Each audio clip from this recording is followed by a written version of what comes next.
Kind of our funny bunny. Coolest podcast in the universe. No Jumper Monday show. I'm here with the homies and we're waiting on another homie. But to my left, I got a guy, a legend in these YouTube streets. You've seen him for all the groundbreaking work he's done. Shout out to my homeboy Trap, Lord Ross. Hey, let the glazing begin, man. Then to my far right, I got my guy. He's a legend in the battle rap scene, hip hop scene, management scene. He's a dope MC. Got some dope projects on the way. He's one of the last rock stars alive, and most importantly, he's my dang homeboy, Lush Uno. Boo! Boo!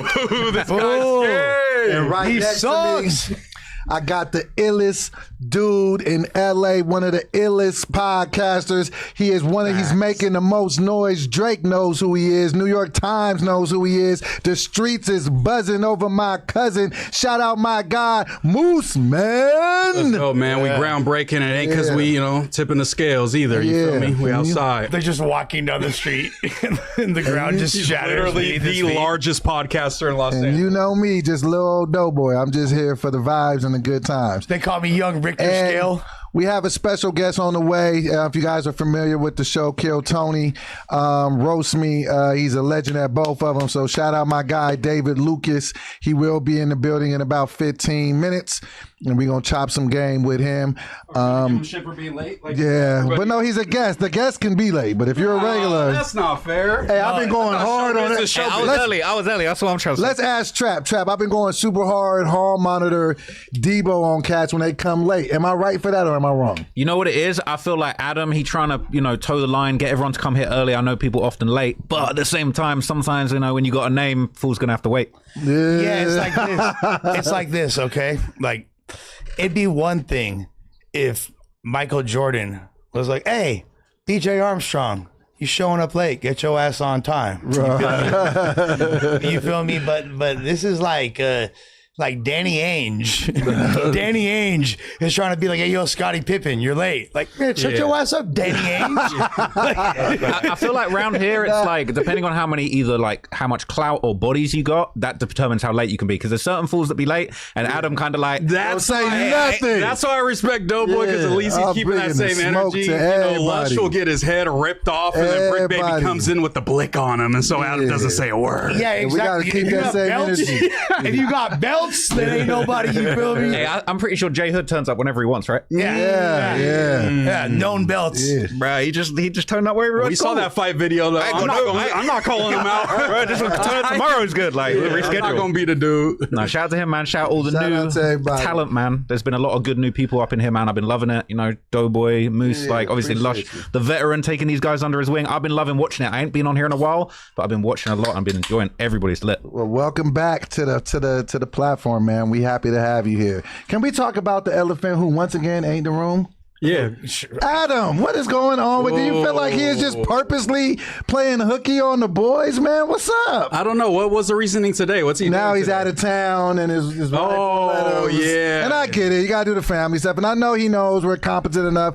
But it's less like that would be cool if this was the first time. But he keep missing. He's a habitual misser. Yeah, he's on vacation discrediting Tupac. You know what I'm saying? He's poolside. And you know how important it is, Trap, when you're doing a new show. Like, he's the biggest face on the platform and he's not showing up. Yours might be a bigger face. Yeah, we're talking about width or diameter, like circumference. Wait, what metric are we using here? This opportunity, though, you know what I mean? It's like Adam not here, okay, like the difficulties turned up a little bit, but this is a time to, Shine. have some motion, like do something different, get people excited again. So, you know what I'm saying? I'm glad that I could be here while Adam's not here, and me too. let's get this thing moving, man. We're going to take I'm full excited. advantage of this, man. yeah. Okay. We're going to take advantage of Lush and Trap Lord today. Oh, hell yeah. I can't And wait. David Lucas. Whoa. Yeah, when he gets here. Well, here's the thing, though. Like, you keep saying, we've had this dialogue multiple times, that Adam is neglecting the Monday show. And I can understand that to a degree. But, like, I also feel like he got so much trust in y'all and belief in y'all. And he wants y'all to, like, hold it down and continue to really cut your teeth in this. You feel me? Right, Just I keep hear doing your Dougie on these hoes until he returns. And then y'all could really start cooking. Yeah. Okay. I'll Because, take like- that. He does. He must trust us because you know what I'm saying. No, He's- he must, like, he clearly must trust y'all. It's not like he's, let me just see this guy's fail. You know what I'm Right, saying? right, Like, right. although, like, I would say maybe he would do that for one episode. Mm-hmm. You know what I mean? Like, just to be like, oh, Yeah, just this to is show what us it's that we can't do it without him. Yeah, this is what it's Right. like without Big 20. You know what I'm saying? Like, but 22ster. he ain't going to, like, cat off on 2 months straight. Right. But Right. He'll be back. But let me get my Doughboy on. Doughboy has been holding it down with legendary ass guests Come week on, after week. man. You know what I'm Come on. saying? He's Thank been you. calling in favors. He's been, you know what I'm saying, setting it up, making these dudes who are super busy at least take an hour or two out of their time, you know what I'm saying, to come and sit down with us. You know what I'm saying? So I definitely got to give credit to Doughboy on that. He's Appreciate been you, holding my it down for boy. the show. Appreciate That, you. that glazing worked in the end, man. It came in handy. You know what I'm saying? Adam, a little Yeah, glaze he got a lot goes of a long way. friends. He got a lot of Glaze famous go a friends. long way. Let him glaze, man. So, yeah. So Trap, like being someone that has been, you know, operating a successful YouTube channel, now channels at this point for, you know, many moons, was like, what are your thoughts on knowing the history of No Jumper and like seeing the constant change in hosts and like, and knowing Adam Good and seeing like his real concerted, genuine effort to have a stable cast of characters and then see the circumstances of like kind of get in the way of that being a thing. Like, what were your thoughts? Were at what point were you worried for the fate of No Jumper? Were you purposely staying away because you didn't want to be implicated in all these, you feel me, murders or what? What are your thoughts? Man, that's a really good question. I feel like as a No Jumper fan, you know, low key, I've been on here a few times. I always tapped in with what's going on. I feel like every time Adam loses a popular host, everyone counts him out. No Jumper's over. Oh, it's over. This is bad. Like, it's over with. But it's like the reality is, Adam knows how to play the game. He's good at finding talent. He's found and picked, like, you know, cool chess pieces, put them on the board, seen what they can do. I feel like every time it's like, oh, AD and T-Row left. Oh, it's never, No Jumper's over with. And then slowly he rebuilds. Brick Baby, cool. He's got people like, I mean, you know, Loose Cannon for a little bit. Obviously, Ant Hefe, you know, free Ant. I actually saw Ant this morning in court. But basically, like, I feel like every time they count him out, he always finds some interesting people. Now we got J Hood, Doughboy's doing great. Moose is up in here doing the talent show was fire. So I just feel like it goes through cycles, man. And unfortunately, when you're doing the street content, street stuff goes on. People get put on the bench. They go in through situations, you know, legal. Obviously, free Brick, free Ant. You know, anyone else I've forgotten? Free Suspect, Right. of course.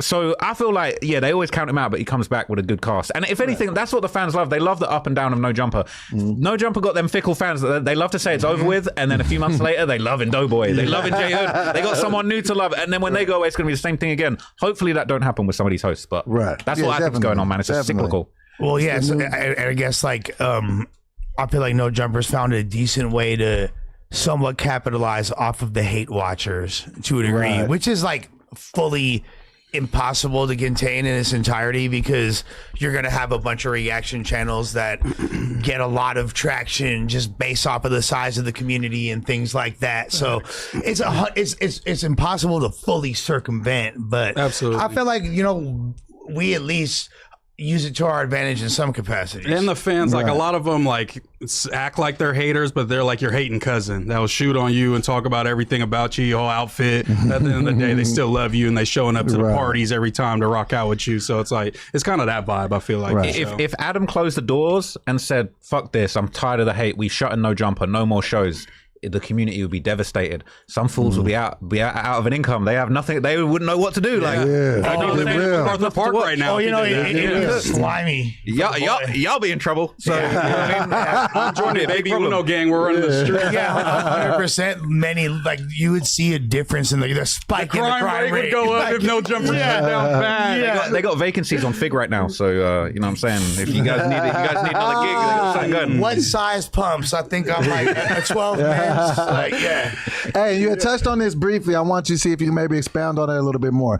You said that you seen Ant Hefe today. What updates can you give us to bro? Yeah, I saw Ant Hefe in court today, man. I think he looked a bit surprised to see me there, but I popped up for his hearing. It seemed like, I would say it's maybe heading in a positive direction. So they basically said that there's some new evidence. It sounds like some digital evidence video, photo. I'm not 100% sure. They didn't say what it was, but they said that he's requesting to have a laptop brought to him, I guess in his cell or, at where he's being held at, so that he can actually review some of that footage with his lawyer. He was there with his lawyer. He was there with his co-defendant, him and his Cody. They had their own separate lawyers, but they were appearing together. It didn't seem like there was animosity between them, but it was like they each had their own lawyer over their shoulder dealing with the situation. So I don't know exactly what that means, but the other aspect that was interesting is they set another hearing for August the 6th, and they actually said that hearing, they're going to cover a couple of things, including following up with the application for bail. They're trying to get the bail, I believe, for Ant lowered, and the judge said, I'll hear your argument for lowering the bail, but be warned, because this is such a serious charge of murder, I could actually make the decision to say actually no bail at all. So he got an opportunity on August 6th to make his argument for bail. He's going to be able to review that evidence. Hopefully that works in his favor. That's good news. That was the latest update. Okay. But, Like he seemed in good spirits. He didn't seem down or anything. He seemed like very serious, taking it very serious, really locked in, paying attention to what was going on. So, man, hopefully we get some good results for Ant coming soon, man. Yeah, hopefully. I mean, like the fact that there's a prospect for bail and Right, that'd be a great. very good chance. And I mean, per my understanding, I don't know, like most people are going to have their own lawyer, especially on like a case of this severity, regardless.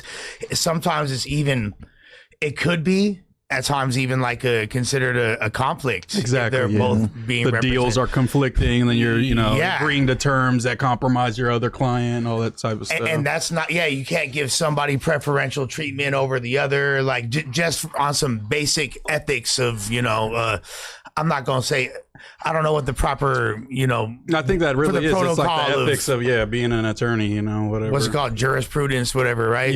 Yeah. So. Whatever Any- Latin words. Yeah, whatever. I'm probably using it out of context, but regardless, I'm just saying, like, I don't think that that doesn't, in case anybody's gonna like cling to that doesn't indicate that there's a conflict, as you did say yourself. Yeah, a lot of people have said different things, but I'll be waiting for an update. Hopefully I'll attend more dates. I've been going to the courthouse a lot recently. I've been at the David trial on my second channel. I know Brick Baby's got a hearing coming up. I was going to attend his hearing last month, got delayed, I believe, at the end of this month. He's having a hearing. Obviously he's got this situation with this plea, and it's maybe not worked out the way that he wanted it to. He's trying to kind of make a maneuver with that. So I'm hoping to keep the No Jumper community updated on any hosts that get put on the bench. I'm gonna follow up. I'm gonna find out what's going on in the court. I see Ant. That's amazing. Yeah, that's actually, fine. Like, Has I'm that not gonna given, lie, that's incredible. Has that given you like a different perspective about like the legal system, like being like face to face and seeing how it goes down? For sure, man. If anything, it's like, when I first went to the David trial, that was the first American trial I'd been to, and it was just surreal to me. All this stuff I've heard about David and his crimes and the crazy shit, just seeing him get brought into the court in his shackles, it was just this crazy moment. It felt like everyone in the courtroom for his first court date was like, whoa, that's really him. Yeah. He really here in shackles, surreal, facing these charges. He was out for months. Oh, and that's finally- Jeffrey Dahmer. He's right in This front of us. generation, yeah. Right This, there, it's the most heinous crime a celebrity in Hollywood's arguably ever committed. done Yeah, in life, yeah. Like, history. arguably worse than OJ as far as like the victim being so innocent. But No, it's worse. Right. yeah, I would say Minor. worse, a minor. It's worse. But like, it's definitely made me really respect the American justice system, because when I was getting into it, I was like, oh, can I actually get into the trial? Like, is it going to be easy? Are they going to let me in? I'm not from here. I wasn't born here. But as I've learned more about it, it's like, it's your right as a citizen, but also as somebody in America, to follow the transparent, open system of justice. They can't hide that shit in secret. They can't say, we're having an Ant Hefe hearing and no one can come in here. They said no red coats allowed. Right? Like, it's like, Show us your papers. it's your right. It's your right to just go and find out what's going on with justice. They can't sweep it under the rug. And if anything, I have like so much respect for the American system. Not all countries are like that. There's a lot of closed door things that go on in England. Some trials don't take place without even a jury. That's what I was going to say. Really? What's the primary? Yeah. What's the Damn. primary difference in your observation between the American and British justice system? I mean, the English justice system's way more formal. So, like, I'll give some context. When I was like 17, 18, I wanted to be a lawyer. And I started going to criminal cases in the UK, because you can observe in certain levels of court. And I've been to like observe in like murder cases, R-word cases, like some real fucked up, gruesome stuff. But there's a lot of stuff, depending on the severity of the crime. Some crimes you might not get a jury, and it will be decided by a magistrate, which is like three sort of like judges, but they're not judge level, like three very legally educated people from the community. And it's like, you'll hear your case in front of these three magistrates, and they're just going to decide. They're just going to decide like, guilty. So they're like the judge, Just jury, three and drunk executioner. guys in the pub, Literally, like- right? And then it's like, in the UK, you're getting people locked up for tweets and all type of shit. So it's like, I really respect the American justice system. you have the right to a fair trial, for it to be public, a speedy trial, a jury of 12 of your peers. I'm like, this is I like this type of shit's why America's great. If it's carried out that way, which sometimes it isn't, you know what I'm saying? But yeah, for sure, compared to other countries. Yeah, no, I really respect it, man. And it's been, I don't know, it's been humbling to see them situations. Also, you know, I've seen other people waiting for certain cases. I see other people getting their hearings and shit, and it kind of makes you realize, like, damn, that shit. I'm gonna abide by the law. I don't want to be in the orange jumpsuit talking with my lawyer trying to find out how I'm gonna get bail. You know, so, behest of some other people. Yeah, man. life. But yeah, free up all the no jumper hosts, man. Free the guys. So basically, like, yeah, free the guys 1,000%. But it's far more like stricter. Like everything seems more severe. Would you say, like dealing with the English court? Yeah, I mean, it's super formal as well. A lot of it's based on royalty. So it's like, you know, all of the top lawyers, they're called, like, they used to be called Queen's Counsel, but then she died. So now it's the King's Counsel. It's like they're sort of the King's Counsel, like they're retained by the King. It's like they wear wigs. It's I was going to say, formal. they got to have them Johns on, huh? Yeah, literally, they got to wear the wigs. Like, Yeah. I worked, I like interned for a really high level lawyer in the UK for a period when I was 18, when I wanted to go into law. And it was so serious. Like, bro, if I did anything wrong, I was admonished. There was a whole thing. She would like wheeled around a case with her wig in it. It was like, where's the wig? One time, like, I went to the wrong room. I went missing with the wig. It was a disaster. So it's mad formal. It's mad like old school Victorian. And the way I feel like people talk more informal, it's way easy to understand what's going on in the American courts. Whereas in the UK, they be talking some of that old timey English. It's like some Shakespeare shit. So formal. And you, also as well, I guess in some courts here, they do the thing where it's like all rise. But in the LA court, you ain't got to rise for the judge. You ain't got to stand up. But in the UK, They like, still say it though, right? nah. Oh, they don't even say it no more? They're just like, you know, you're in the presence of the judge. She kind of takes command of the courtroom, but like, you don't have to rise. Whereas in the UK, it's mad fault. If you don't stand at the right time, you're in trouble. They might throw you out. So, Yeah, you better be with that. Get your ass Tommy. up. Nathan, these ones, this is the old one. I added Josh to a new one. It should be 713. It says 615. I ain't gonna lie, dude. Like the prospect, like as much as people complain, myself included, about the American justice system, which has so many fucking inherent flaws from its like the very nature of its design. The thought of being locked up in a foreign country is so much scarier. Oh, yeah. Right. Like, Oh, yeah. there's been so many British rappers getting locked up in Dubai because like Dubai is basically like the gulag for all the criminals. well, yeah, you can't even smoke weed. First You of all, can't smoke Right. weed. They Yeah. be doing but a lot of like the ex criminals from Dubai, Canada, they be going out to Dubai, sorry, from UK, Canada, they be like doing a crime, going on the run in Dubai, but then they getting in trouble out there, and then they quickly finding out like, oh shit, I got no hope. Like, Yeah. there's a couple of famous chain snatchings that have gone on recently, and like UK rappers have been locked up in Dubai, and it's like, bro, they're gone. You don't hear from them. Like, they ain't getting no hearing. They ain't no public. Like, bro, They're you just gone. locked We'll up. find out in Well, 4 like- years what happened. because but the thing is, per my understanding, and I've never been to Dubai, but like a lot of my homies that have been there and people I know, they're like they're saying like if you like accidentally leave your wallet or your Rolex or your phone or whatever the fuck it is like in public in like the busiest street on like a cafe bench or whatever, that shit finna be there. Like Fact. 3 hours later, ain't nobody gonna touch it. If it is taken, it's like by the lost and found, and you gonna get that shit back. Like there's no crime, there's no thieving. Like clean, I heard on yeah, the yeah, yeah. So like if there is something like that, like if you do like a chain snatching, like hell yeah, like they gonna stick chop your out. fucking You do, cock yeah. off. Like, I don't know if you know, like Press's brother Boondog. He a super Yeah. rich guy from Canada. That's just he's a rapper. He does all type of business. But he did a video on Instagram where he left $2 million in cash on the street in Dubai all day and came back. It was still there. that's what I'm saying. Wow. Like, That's yeah. insane. Yeah, like Crazy. It'd be like that supposedly. But then the ops be running into each other in these nightclubs in Dubai, snatching each other's chains, and then they end up in the gulag for 4 years. So Yeah. it can go left. You got to be on your best behavior out there. But yeah, man. Keep it cool. The US justice system, I feel like people take it for granted. I feel like there's a lot of problems in the US politically, but like when you start looking at these other countries that are, you know, royal families, dictatorships, like you think, that freedom's actually pretty good.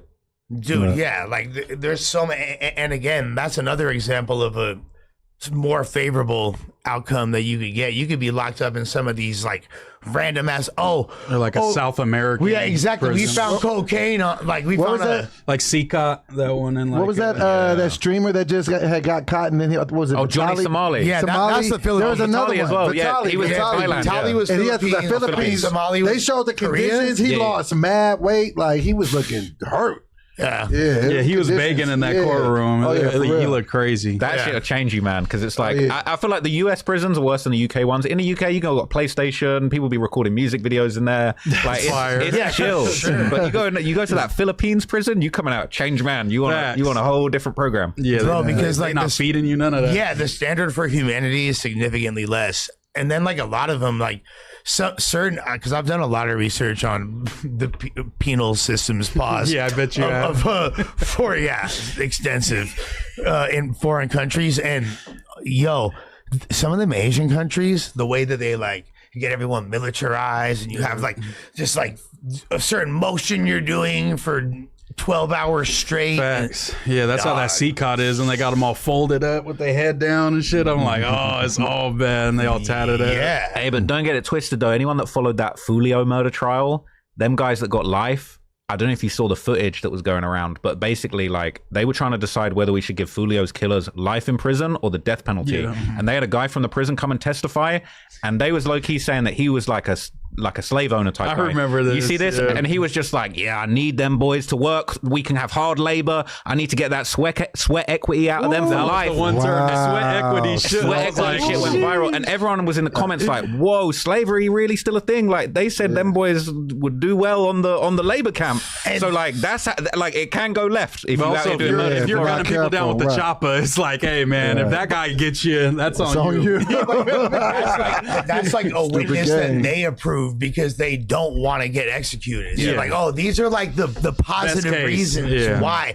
The fact that that's being used as like a defense argument, and it's like, think about how dark that is. All them Tesla cams. That's the fucking... Yeah, they're like, just don't kill me, bro, I guess. Bro, they didn't know how bad it could get, like, to the point where it's like, I'm begging to do a lifetime of hard labor. Like, bro, you went out sad. Damn. Like, that's a better thing. Taking Doughboy? What? You getting lethal injection or just hard labor the rest of your life? At least you'll be like swole in there. Nah, you got to take that. Nah, you got to take that LI, homie. I'm taking the hard labor just because you never know. Something might change. Exactly. Something might switch Laws up. change. Yeah. You might find yourself in there. Yeah. Get a new DA. Now you get out. In. I think the lowest amount of time they could execute somebody, definitely in California at least, is 20 years. Yeah, it's like 20 or 25. So why not just like be like, kill my ass? So then at least it's expedited. But maybe in the meantime, they go and change the laws and Doughboy's free. Exactly, and then I get out. Or less. But you just don't want to do the labor. You're like ducking the labor. But there's people there be people in prison that like find themselves and like find a I'm gonna find and then they myself turn trans. I'm gonna find myself They Jackson. find out they were born a woman. They're trying to be a woman single now. death row cell Jackson off, homie. In the yellows. Yeah,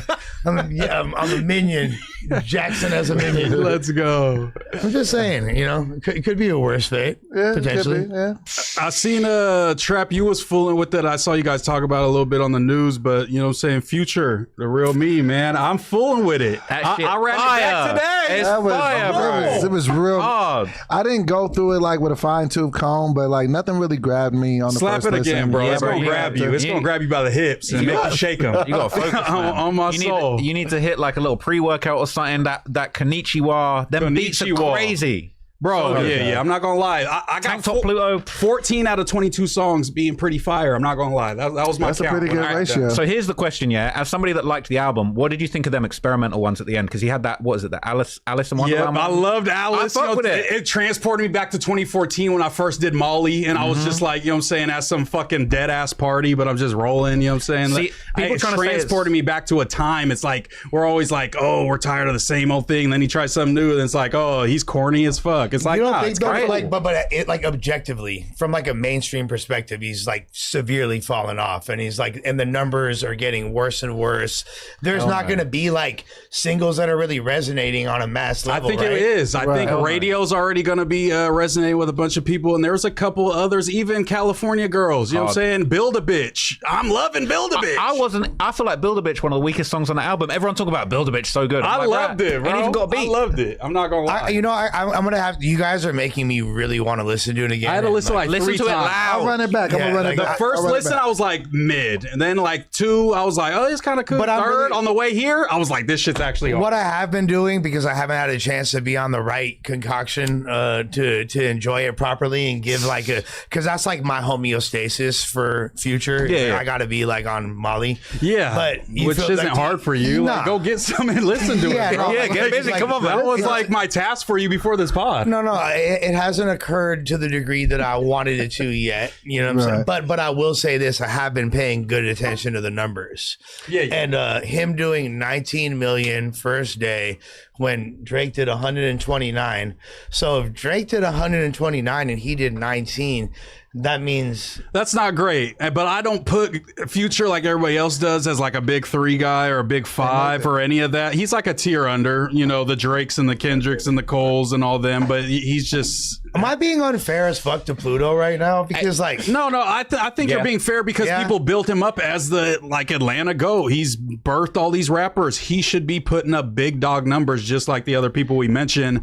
It was like 220 on that 2023 album. Then it's been like 120, 140 with the Metro shit. So he's hovering around that 130, 150 range. That's probably what this will end up. You know what I'm saying? I feel like the problem with this is it's like people are anticipating bad numbers and the rollout sucked. I'll be honest, the rollout sucked. But it's like I feel like people are anticipating bad numbers and they're trying to almost like pre-order their opinions to hate the album because they know the numbers are going to be bad. Fuck the numbers. It's fire. Who cares about it? I don't care. Numbers probably going to suck, but I'd say it's a good album. It's exactly what you expect from Future, and like people need to give it another chance. I feel like everyone's kind of caught up in this like everyone else saying it's mid, so I need to be in line with what everyone else is saying. It's like, bro, he knee-jerk ain't great. reaction stuff. Yeah. Yeah. okay, and I think that to me, he is definitely a prisoner of expectations when it comes to somebody like what I think of with Pluto, because there's a period of time like 2012 to 2016 where he was pretty much like infallible in my eyes. Yeah, And like untouchable. yeah, like, and he's still like done really well in like his like ascent into unkhood ever since then. The I hottest think rapper in the world still kind of needs him, you know, to come like through he's- and stamp him. he's still joining up. He's still wearing that well, but like when I think of Future, he needs to really embody that name. You got to be cutting edge. You got to be what's next. Is there anything on this album where it's like, all right, this is going to be the next like sonic trend? This is like the next cool sound coming out of Atlanta. But He it was got that one where he doing the weird kind of croaky voice. Like it's like people are like, oh, there's nothing interesting, but it's like he got that Alice in Wonderland song, the California Girl song. It's like he got all different types of sounds, and I feel like this type of shit everyone's loving Phoenix flexing for now. It's That's like what he I got- was saying, he bro. got That moments Hollywood like that. song? Yeah. Oh my God. I'm like, Phoenix don't got nothing on this. But Future, but the thing is, like, people forget Pluto's a dude that wrote "Drunk in Love" for Beyonce. Yeah. Like, he's an amazing Right. songwriter. I didn't even know that. Yeah, Wow. Like, he's an amazing songwriter, way outside the context of just rap music. You know what I mean? Like, he knows how. That's why he was in those. Was that Sprint commercial with Cher or whatever? Yeah. You like what? I forget. Harmonizing and shit. Yeah. After she hits the like, high note. What? Yeah. Like Pluto is on such an insane level, and there is no Thug or Uzi Vert or any. It was David. Hey, Was look the who biggest stepped in the boss. motherfucking house. Trap Lord Ross is my guy. David Lucas is a David Moose Lucas, Man. what's good with you, man? Lush one. What's up? Got some headphones if you need them, but if not, We don't wear those, Yeah, bro. I'm about to say I can hear y'all niggas. He runs the show, so he got to wear them for sure. how you feeling today, though, Lucas, man? How's everything? Oh, life is amazing. Long time no see, man. Niggas be busy. I know. Oh, you know, great way to start it. He came in wearing an official Ralph Lauren hoodie. Let me tell you what happened Hey, last week. hey, tell him what the fuck you had on the other day. Polo Association. I did. Because you know, but as a fellow big nigga, where do big niggas go to get their swag? If you ain't got money.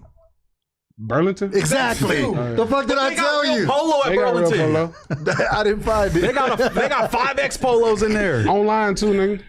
Online? I'm seeing more people pop out with the association now, though. I'm seeing like maybe I need a couple. That's because you in LA and Mexicans be wearing it sometimes, but we're not gonna let the homie get it Mexicans get a on. pass. No, but bro, like before I had US bread, Pollo I used, to Association? just, I used to just wear nigga. You could always just before I had bread, I used to wear hella t-shirts and Champion, which is like $38. Right. Yeah. Champion was So wait, so I was wilding for wearing Out a of association. Out of pocket. Because the rest of the Niggas roasted me. They roasted me for 30 minutes on he that was shit. fresh. He had You fresh should white be. jeans on, fresh, you know what I'm saying? Air Force Ones, yeah. And then he throws on the Polo Association. Yeah, you tripping. What the fuck are you doing? It just caught me like off guard because like I was kicking it with him all day, didn't really look at it too closely, and then I realized, oh shit, the homie's got a stork on it. Why you didn't wear it today? I wish I would. Hell no. The jockey has a little burn Yoda that on his shit. back for what is some that one? reason. This is a hoodie. This is a regular hoodie. Oh, that's the gas station sweatshirt. yeah. It's just the Yeah, You can always tell- Let me get 20 on. Let me get 20 on 8 and that. It's always hella puffy. Yeah, bro. I ain't had Gas. it at a pro club ever. Gas Right. station. They got on me. I bought a Pro Club right before I pulled up. Got the XL. I'm not an XL. I found out they cooked me. I think Welcome it was to the last club. Monday's 2X? show, bro. 2X I look for- like a tube of toothpaste. You a 2X? I'm a 2X. I'm a 3. How the fuck? I'm a 2. 3X. I'm a 2. I don't know, bro. Yeah, but you a mushy 2. You like, it's a disproportionate 2. It ain't like a regular 2.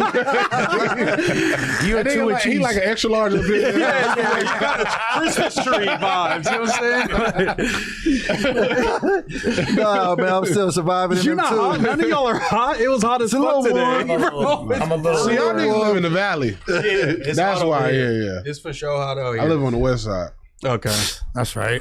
Oh, you're not in Texas no more? West I side. still got my didn't spot tap in in? Texas. You out here more often now? I mean, now that yeah, because I've been doing like more movie stuff, and like especially when I was working on the roast with Kevin Hart, I was here for like 6-7 weeks. I had to be here for like 7 weeks. We got questions about all of this stuff. But before we get into it, let people know like who you are and what you've done and where they may know you from. Because I know they like, Oh my God, David Lucas. Where does it start? I've been in this shit since I was 15. I mean, my first national TV appearance at 15 or 16 on the MTV Yo Mama show. National commercials when I moved to LA. I moved to LA at 18. And then I got on Roast Me, I think, when I was like 26. And then after Roast Me Killed Tony, roasted Kevin Hart, I just shot a movie with Jonathan Majors that comes out in October. congrats on that. A lot of stuff. I can't think of it. My nigga killing it, man. I'm so proud of you, man. I've counted on you over a decade now. Yeah. It's been super hard, man. I remember just watching him grinding on his come up, man. He would be at the Comedy Store every week at this shit called the Potluck. Like he was one of the niggas that stuck with it for years and knew the value in it, and that shit changed his life, man. Really, I'm so that's proud all of you. this game is, bro. Like a lot of people, because bro, I almost gave up. Like especially like when ADD crashed, and I had like my second kid on the way. And I told my baby mama at the time, I said, if I got to get a regular job, we might as well just move. Right. Yeah, I'm like, I'm not going to be out here working a job. So, yeah, you just got to. And then when I was actually like consistent, like going to the Comedy Store and I made that like my job and my thing, then stuff started happening. But a lot of people just lose like consistency and they be inconsistent. And they get too caught up in the hang than actually like working and networking. How long did you go hold to on, the? hold on. Well, hold on. What does that mean? That sounds too much in the hang than working. Like Because like comedy shows are fun, comedy clubs are fun. So I mean, there's gonna be weed passed around. There's gonna be other drugs passed around. There's probably gonna be free liquor. There's probably gonna be a headliner that wants to buy you a drink. So if you got an issue and you just indulge in all of that, and I see you fucked up, I'm not gonna want to work with you. I feel attacked as fuck right now. I just think a lot of people don't. I think a lot of people get into this, whether it's rap or comedy or whatever, especially like a job where you don't have like a boss over your back. They get into it and they forget that it's an actual job, and they go get fucked up and they go get high, and then it's like now that's your persona and everybody knows you as the drunk nigga. I ain't gonna lie. Believe you me. But I'm just, I know. that could be an issue, and you're not known for being professional, dog. I always treat comedy like a fucking job. You know what I'm saying? And then you see like certain dudes like the Burt Kreischers of the world. It's like, all right, you've found a way to really capitalize off of just being loaded like every night, and he's able to. So I feel like maybe that creates an illusion for a lot of people that are trying to be in that feel like, oh shit, like I see these fools. Yeah. It's like I just said one name, but there's like A lot of comedians got addiction problems because we all come from broken backgrounds. So I mean, if you can capitalize on something like what Burt Kreischer did, but I mean, Burt has moments where he won't drink, but he's not He's sober right now. Right. Yeah, he's Pretty not sure. on stage hammered. It might be a persona. And a lot of people forget that. Like the persona that I portray on stage might not necessarily be me. You know what I'm saying? So even if I like a lot of comedians use it as a crutch, they'll be like, oh, I just took an edible. Right. That Right. way if I fuck up, Blame it on the he's edible. Yeah, he's Right, super right. high. Yeah, it's all good. you know what I'm saying? Do you feel like it's easy to get lost in that persona, or like what are the ways? 100%, bro. 100%. It really is, bro. And there's and comedy is such a dog eat dog world that your peers are not gonna tell you fucking up. They're gonna celebrate it. It's entertaining to watch. Yeah, the crash out. Smoking Same on over that. here. You know what I'm saying? Same thing over here. Yeah, Come on. What I look like telling another drunk nigga, you should stop drinking. Keep drinking, nigga. I'm about to, I take everything. Keep drinking. Whatever opportunity you had, I'm gonna get that one too. Like, so, I mean, that's how I look at it. You want to fucking crash and burn, bro. I got kids I got to feed and take care of. Yeah. And let me ask you this: we were talking about this briefly, but I want you to just like go a little bit deeper into it because I think briefly. Oh, okay. Stuck So just to kind of explain to people what the potluck was at the Comedy Store. Oh, yeah. It was a show every week, right? And Every you could Monday. go up there and you could put your name basically in a hat. Not everybody's going up, but you know what I'm saying. But I think everybody like shows 100 and something, sometimes 200 people signed up for 10 spots for 3 minutes each. 3 minutes. Kill Tony And ass. how was gonna say, long? very Kill How Tony long ass. did you go to that show faithfully in a row? Oh, every day, every time they had it, I was there, bro. For like, I mean, I signed up for Kill Tony for like a year and a half, and it's a weird story, right? I always shout out to my boy B Tuck, out in Atlanta, bro. I had became a door guy at the Comedy Store, and the time that I started my path to be a regular, I didn't want to go to Kill Tony.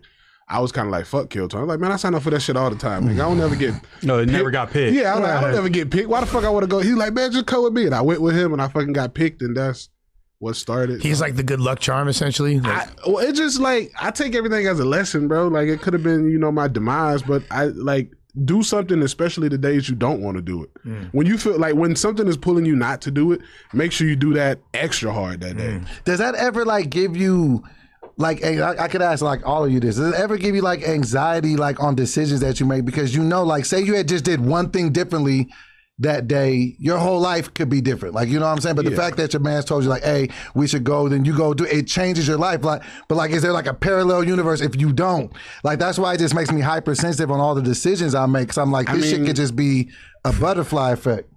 I mean, also, divine intervention has a great part to play in it. And I mean, I think that everybody's supposed to be something is going to be something regardless of how long it takes you to get there. You might stop short of when you were just about to make it. Right. But I mean, this is definitely an industry where the longer you're in it and you don't burn your name, you're going to eventually get something. Like we see all the niggas that we grew up watching are the ones killing it right now. You know what I'm saying? Like the guys that are, in their mid 40s, late 40s, early 50s are the ones that are on everything. Killing But it. that's just how this shit goes. Yeah, I feel like that's kind of how the life is. Kind of like we have those moments, like we probably all throughout of our careers doing this type of thing. There's been like 10 to 20 moments where you're like, I made it. You know what I'm saying? I'm good. And then it's like, no, I'm actually not good. I have to keep working and busting my ass. It's kind of like you keep having those moments until you just capitalize the right way on the right time. But you know it's what I'm saying? weird though, bro. Like I ain't gonna lie, bro. Like the person that I am now, 10 years ago, that person is very proud of the person that I am now. And now all of my friends are also my peers, but they're also older than me. So it's like, I think to get to where I was at, which is at the bottom to like the middle to where you can see the top of the mountain, I think that's easier than from the middle of the mountain to the top. For sure. Explain that. Because like when you're at the bottom, there's really nowhere else to go but up. To go viral, to get people to know your name, to start making a living from doing comedy is very accessible if you're disciplined. But to go from that to just say, just to say you go from making a good living, $150,000, $200,000 a year, which is very obtainable now with the internet and live shows. Right. So that's a lot of comedians are doing that. But to go from the $150,000 a year to the $150,000 a show is a whole nother monster because there's like so many different factors that act in, and it might just not. Well, we know it's not just your talent. One of them is luck. Yeah, it's Right, kind of right. just luck has to play a Your part team, at that high. your yeah. team, the team that you surround yourself with. Well, it's also there's Right. so much like that mathematically makes sense because there's so few people that are at that level where they're getting paid that. But we have the most we've ever had because, like, right now I can name like 20 comedians off bat who are doing theaters making. No, yeah, that 200 a year. $200,000 a month. Okay, shit, Yeah. like that's You know what I'm that's, saying, bro? So this has got to be kind of like a renaissance, would you say, damn near, as Damn far as near. like. I think Closest thing to it. I think it's a renaissance, and I think also that every medium that does involve seeing someone live, I think right now we're just seeing like the surface of it. But I think over the next like 5 to 10 years, especially with AI now, people are gonna crave, even if they're not good, they're just gonna crave to go see live human connection. interaction. Yeah, because we're losing that. Yeah. We're know, losing. AI is changing everything. Yeah. I just feel like everything's fake now. So to have a Right. real experience to actually Yeah. see, oh, that's David on stage Yeah. in the flesh. Like that's so valuable. I feel like the AI has increased the value of the reality. Yeah, it really does, bro. Which like a lot of people hate it, but it's like if you're a live performer, dog, like a podcast. Like think about how many people just like listening to a podcast, like just Right. like hearing a live voice, like to hear human diction between multiple humans. Right. Well, and as the AI and similar similar technology gains more and more prevalence and becomes more and more sophisticated, like the age of disinformation that we're living in just gets more and more expensive. Right. Because it's pretty much if you don't see something with your own two eyes in like flesh where I could Right. like no did he touch it, you feel me, like if I can't do that, then it's like it doesn't exist or it's compromised in some capacity at the very least. We can't really believe nothing we see anymore, bro. Yeah, it's gotten pretty Right. crazy. This is like the post-fact era. I feel Literally. like people don't really a lot of people don't even care if it's true. It's just like, oh yeah, let me share this. It's viral. I don't care it's true. It's going to do numbers. So I I've heard feel that like we're in a sentiment bad so place. many times Yeah, lately. we have a society of headline reactionary people. For sure. Right. As long as the headline reads good, they start reacting. Don't even know what the fuck went on. Yeah. Speaking of headlines, I want to get into this because you're a perfect person to ask about it, and just share as much as you feel comfortable with. The Kevin Hart roast. So you were in the writers' room on that. Yeah. A lot of people caught some flack for some of the jokes, feeling like some of the jokes were over the line, offensive to some people that are no longer with us. Now, you as a professional roaster and as a person that was in the room, can you give us some insight to what was the thought process behind some of this content that came out on the roast of Kevin Hart? I mean, I don't think there's no lines in comedy. I think that's what comedy is about, is where you fucking draw a line and then you purposely go over that and then come back. So I mean, bro, us as black people, we tend to be very reactionary, which is one of our biggest faults as a whole ethnic group, which does not do anything because, as we all know, reacting with emotions costs money. It doesn't make you any fucking money. So I thought it was going to be a good lesson. Like, maybe we should stop reacting to shit. Maybe we should stop just cancel them because it's so stupid. People are so stupid. The more you say cancel somebody, the more popular they're going to get. Nobody has been canceled. Nobody. Right. And the more you try to cancel somebody, you're just pushing their name in the fucking algorithm, which is making them more money. No, I think it's safe to say R. Kelly got canceled. Bro, I guarantee you if R. Kelly got out of prison right now, he'll sell out a tour. He would definitely go be huge. What do you That's think so? undeniable. I'd be there. What are you talking about? You would go see R. Kelly? Nigga, what? I don't know if I could. But also, man. they try to cancel you a bunch of times, David. So do you feel Yeah. like you have that perspective because, like, you feel like shit? They mean, try the to do it to me and they couldn't do The it. first time it was scary because I got doxxed in the house that I had my name in was the one my mom was living in and my daughter lived there. So outside of that was like the only thing I was like, all right, this Real shit is life off limits. implications. Like, Right, the fuck? right, Like, right. attack me, nigga. Right, Like, you right. know Leave my family alone. Yeah, Like, I'm like, yeah. attack me. Why y'all releasing my mom's fucking number and Right. fucking address? Right. So I mean, cancellation. It was scary because you start questioning a lot, especially if it's your first one, and you're like, "Is this real? Like, people gonna stop fucking with me?" But then, like, all my shows were selling out, so it's like, "Oh, this is not fucking real." And the people that were talking about canceling me would have never came to see me anyway. Nah, So who gives a fuck? Yeah. Also, don't y'all feel like there's like a bit of there's a lag when it comes to the general perception of people and when people are quote unquote canceled? Like, by the time I became like well aware of your content and you were regularly in my algorithm, you had gotten canceled and uncanceled, and I wasn't even aware of it till after I was already. You just got to keep going. Yeah, like- the moment you stop is when they won. Exactly. Right. Like, I don't know if y'all know Ben Bankers. He's a great comic from Canada, and this theater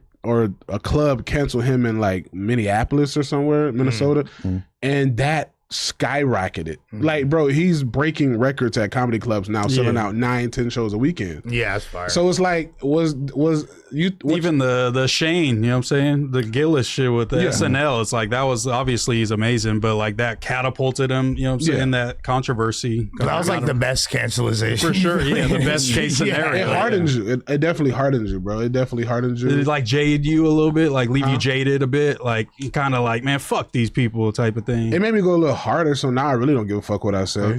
And you know what I'm saying? Like, it's like, who are you? Like, you know, like, bro, like, and now I'm going to a lot of meetings, and you know, I talk to a lot of executives, and you know, especially like at Netflix, are like, that's what we want to bring back. Like they're like, that's edgy comedy, like, because they're like, bro, we're trying to bring back like 90s humor, like authenticity. and then you got to think the world was better when you can make a good racist joke. yeah. And all of us make racist jokes. Like, I got Mexican friends. I say shit to them all the time. They say shit to me. I say to white boys. They say That's it the back best to me. comedy, yeah, for sure. Do you feel like it crosses the line when it's something like a George Floyd thing that was kind of just threw out there, like not even That's necessarily, Tony, though. but he just kind of threw it out there like it wasn't even a joke. It was just a statement I of get it. just. Do you think that was a good joke that you made? Because it felt mean. Because it felt a little bit, as just someone that's a comedy fan, it felt a little bit like that wasn't. He a great was joke. going so well that, I don't know, like, but that's Tony. You know what I'm saying? Right. That's, if I go watch a Tony show, I know I'm going to hear something offensive, and I know I'm going to hear something controversial, and I know I'm going to hear something about a current topic, and he's going to mix those three together. So he knows his audience.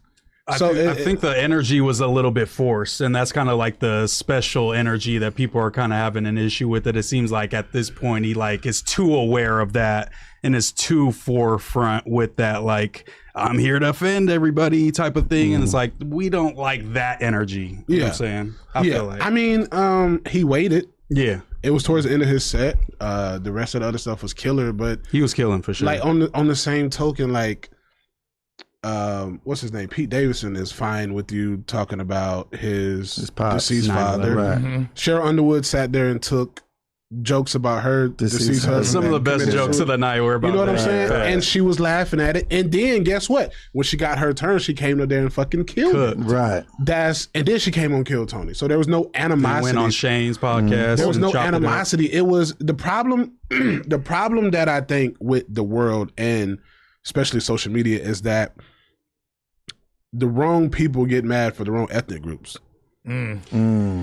What's Chelsea Chelsea Handler? was the most mad. Chelsea Handler went out there and fucking virtue signaled for black people, and then Well, she has taken a lot of, you feel me, black dick to make it like yeah, but at the same token, let each ethnic group hold their own responsibility. yeah, but I guess that was in her head. That's why. Like, what else would even But that's compel like her? the white savior complex. Yeah, for like sure. going a 2-week tirade that Bro, these like, white guys are disgusting and all that. It you know? pisses me off that she was able to go and make all this money from Chelsea lately. And if you've ever seen that show, Yeah.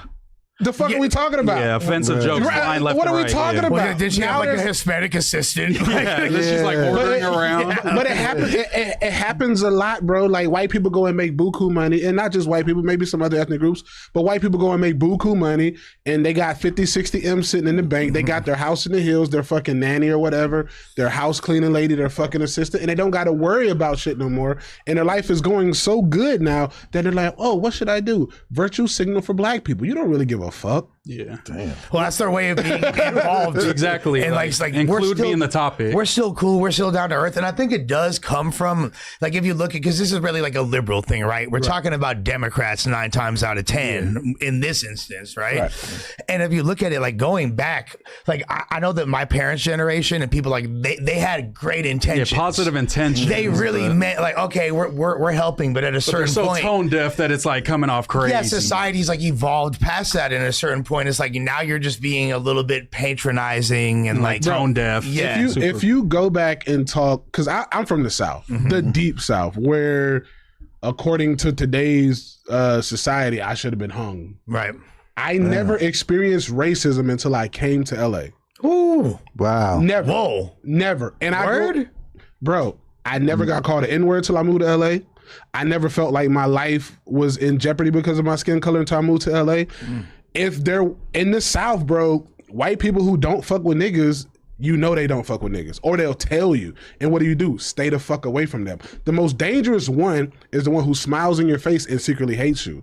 That's the most scariest shit. I'd rather deal with outright racism than subliminal racism. Right. I'd rather deal with that any day of the You week. know what you're dealing with. I never had an issue when I went to school with whites and blacks. So Damn, okay, even that's though it's deep. like whites that quote unquote made it clear that they ain't fuck with you, they wasn't saying no racial slurs. I hung around or- a lot of white boys who never called me the N-word, but would use it to try to be cool. Okay. And I think that's just teenage stupidity. And I still know a lot of these guys, and they would never say it now. They've matured. Are we talking soft A or hard R or both? Nigga. Yeah, nigga. yeah, okay, You know what I'm yeah, saying? yeah, Like yeah. rapping. Okay. Yeah. Oh, shut up, nigga. To their homeboy, to Yeah. another white boy. Yeah. You know what I'm saying? But like, it was worse out here, bro. Like, we both know, bro. I can't, well, maybe now that I'm a comedian, but I used to couldn't go to the east side of LA. Okay, yeah, because there's I get my racial block tension. knocked off. Yeah. But now that I'm a comedian, they know I'm the funny guy. I'm no threat, but you know, just from the quick visual, bro. Armenians here in LA. Okay, but that's the other thing too. Pressing So lines. from over here in LA, we have hella different races. So and they're kind of Get like it from so many different angles. and they're very aware of like because like They all kind of stick to themselves and kind of standoffish in a way. well yeah, if you look at other really diverse cities. Like the Bay Area, New York, they have like a gang of races, but they all talk the same. Every like person in the Bay Area, if you're from the streets, Right. they all sound like they're black pretty much. You And feel me? I never heard Mexicans saying nigga until I came over here. Which is very which like is par for the course was out no- here.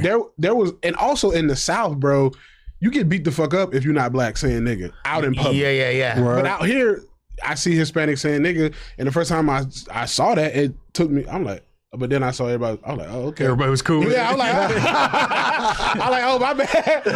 This what y'all do. Like, I'm not gonna lie, like I'm like guilty of it myself, and I try. Like it's not like I'm gonna like. But that, I've been out here so Confessional. long, and I've been conditioned to LA. Like I became an adult here. I moved here as a teenager, so I've been around enough Hispanics to know that it's not coming from an evil place. Like Right. if you was like, "What's up, my nigga?" I would dap you up. Right. I wouldn't be ready to fight you. You know what I'm saying? Right. Would you consider yourself an LA comedian? This is where it happened. Tupac conversation. Okay, no, this is stemming all from I'm a saying. Tupac debate from earlier. We were arguing Yeah, yeah, earlier yeah. if I was just applying this. I mean, bro, I think it's kind of like where you get your grit. You know what I'm saying? Like it's like you like Puig. He's from Cuba, but like where would they say he learned how to play baseball? I don't know. Like, Right. Yeah. No, but here's the thing, though. Okay. But a lot of people, I feel like, categorize you or attempt to, like in the Austin category now. He's like, oh, like you part of like the Austin comedy 'cause of scene. your Yeah. Tony Hinchcliffe, You know what I'm saying? I get it. Raiders. I here's my thing, bro. If y'all call me an Austin comedian, I'm not gonna correct you. If you call me LA comedian, I'm not gonna disagree or correct you. It just is what it is. You're just trying to I'm be just funny. David. Yeah, Yeah, I'm just me, bro. If you had to pick one, which one you picking? What? Austin or LA? Uh-huh. If I was not trying to do movies and if I was not trying to create stuff, I would take Austin all day. Because of the stage time and the quality of stage time and the opportunities that you get. But like here in LA, I get to go to more auditions, meet with more people just on a regular basis. So like it all depends on like what you want out of your career. Like same conversation with New York versus LA. Like what the fuck do you want?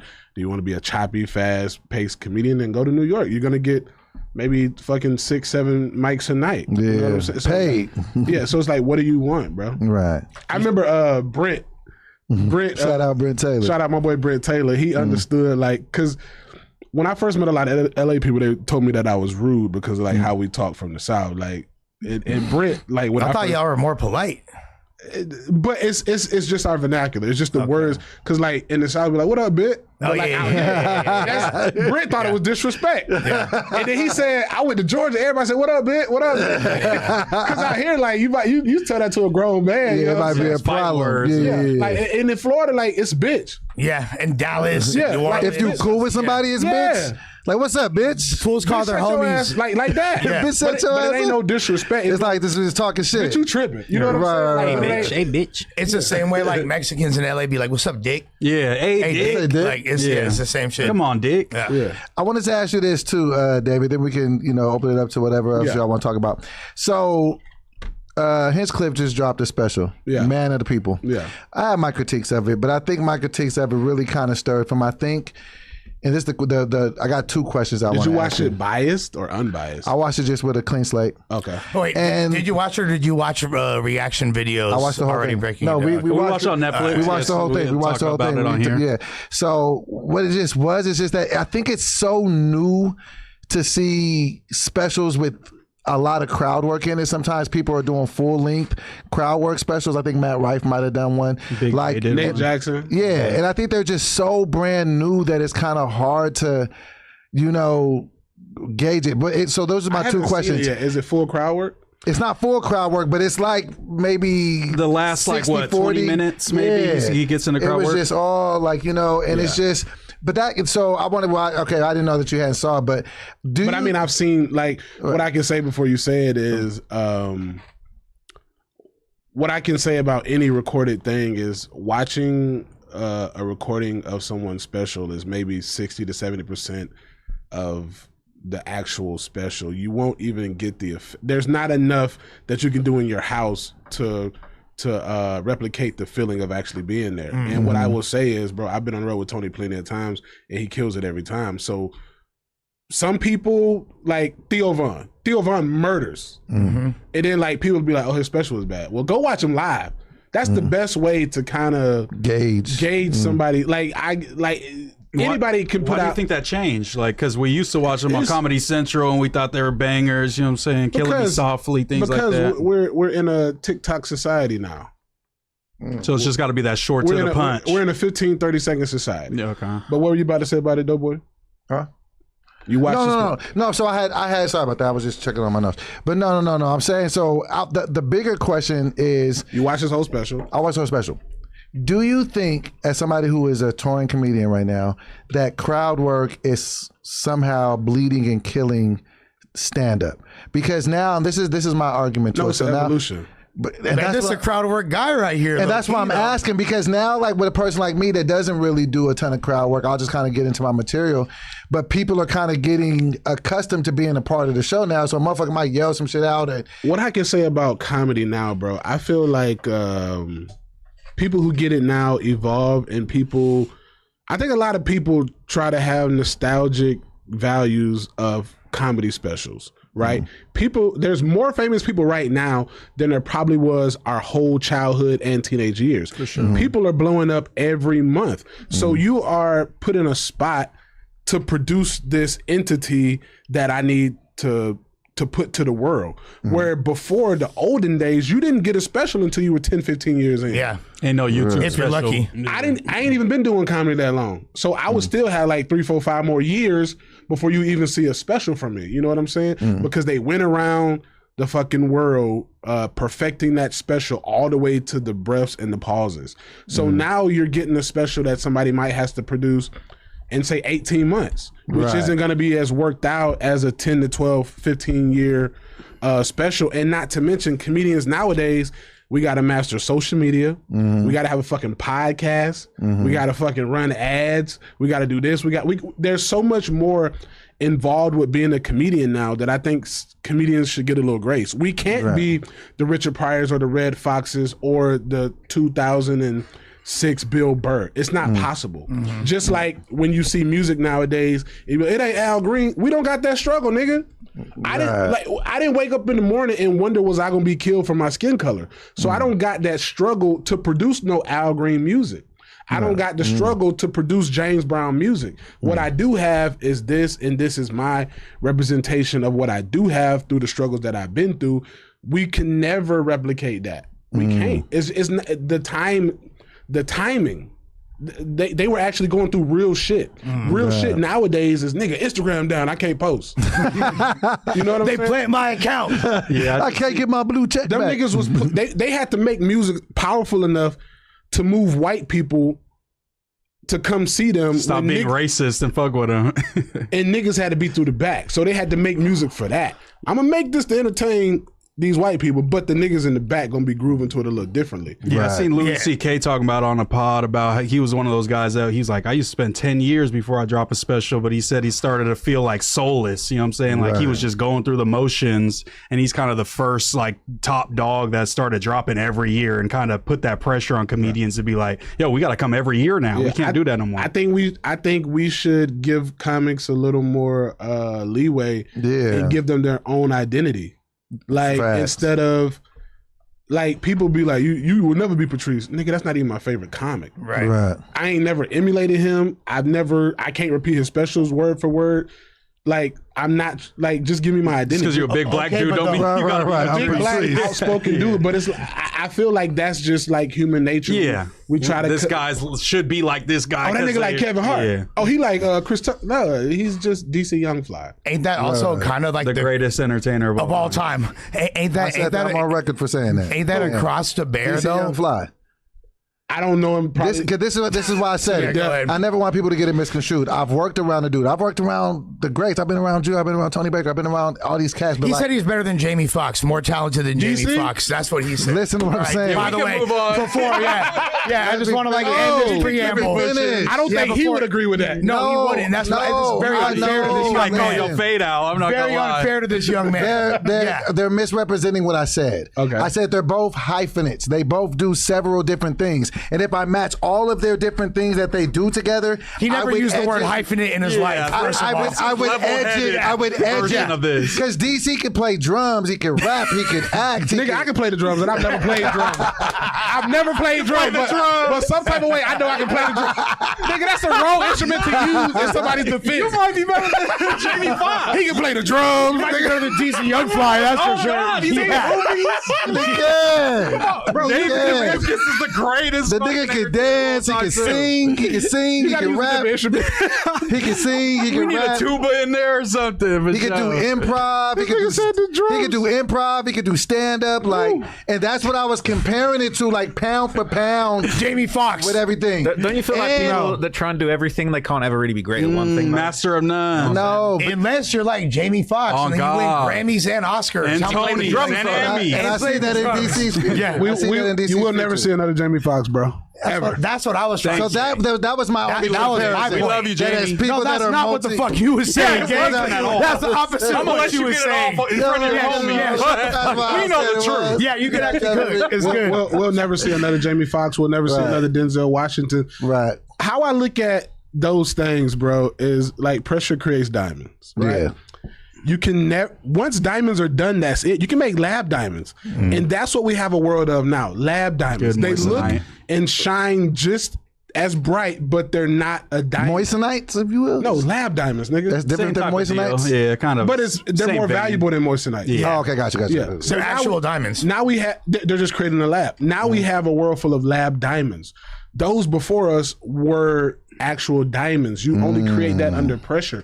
We don't have that pressure because a nigga can go get a bag off of Instagram or YouTube and then go to a movie. Shine bright like moissanite. This nigga Denzel was in plays. Right.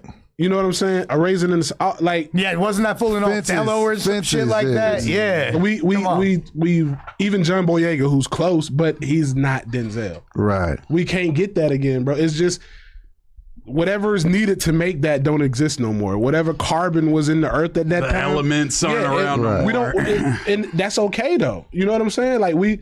Like, so you don't think we got no future legends coming out like I didn't on say that level, or I didn't just say that. just in that level for those? But what I'm saying is of the same Archetype. substance. Got you. We will have people who are bigger. Like LeBron James is much bigger than Jordan ever was, but he's not Jordan. You know what I'm saying? He doesn't have that substance. Right. He's just better though. It's like the Michael Jackson effect. You know what I'm saying? Like nobody's I gonna don't be know as if you big can as say that. better. And then also he's more physically imposing, but I don't necessarily. He don't got that killer in him, and He's played more games. He scored more points. All right, we don't need the Jordan LeBron. But okay, bro, we can even break it down psychologically. He was raised by a single mama. Yeah. Right. Jordan had mama and daddy. What they got to do with their own quotability? Because nigga, if you out there, Military pops. if you out there running sprints, when you look tired and you sweating and you breathing hard, your mom goes, "Come here, baby, Yeah, get look something at to Jalen drink." Brunson pops. Your daddy gonna be like, "Hey, nigga, you got 5 more." Yeah. It's a difference.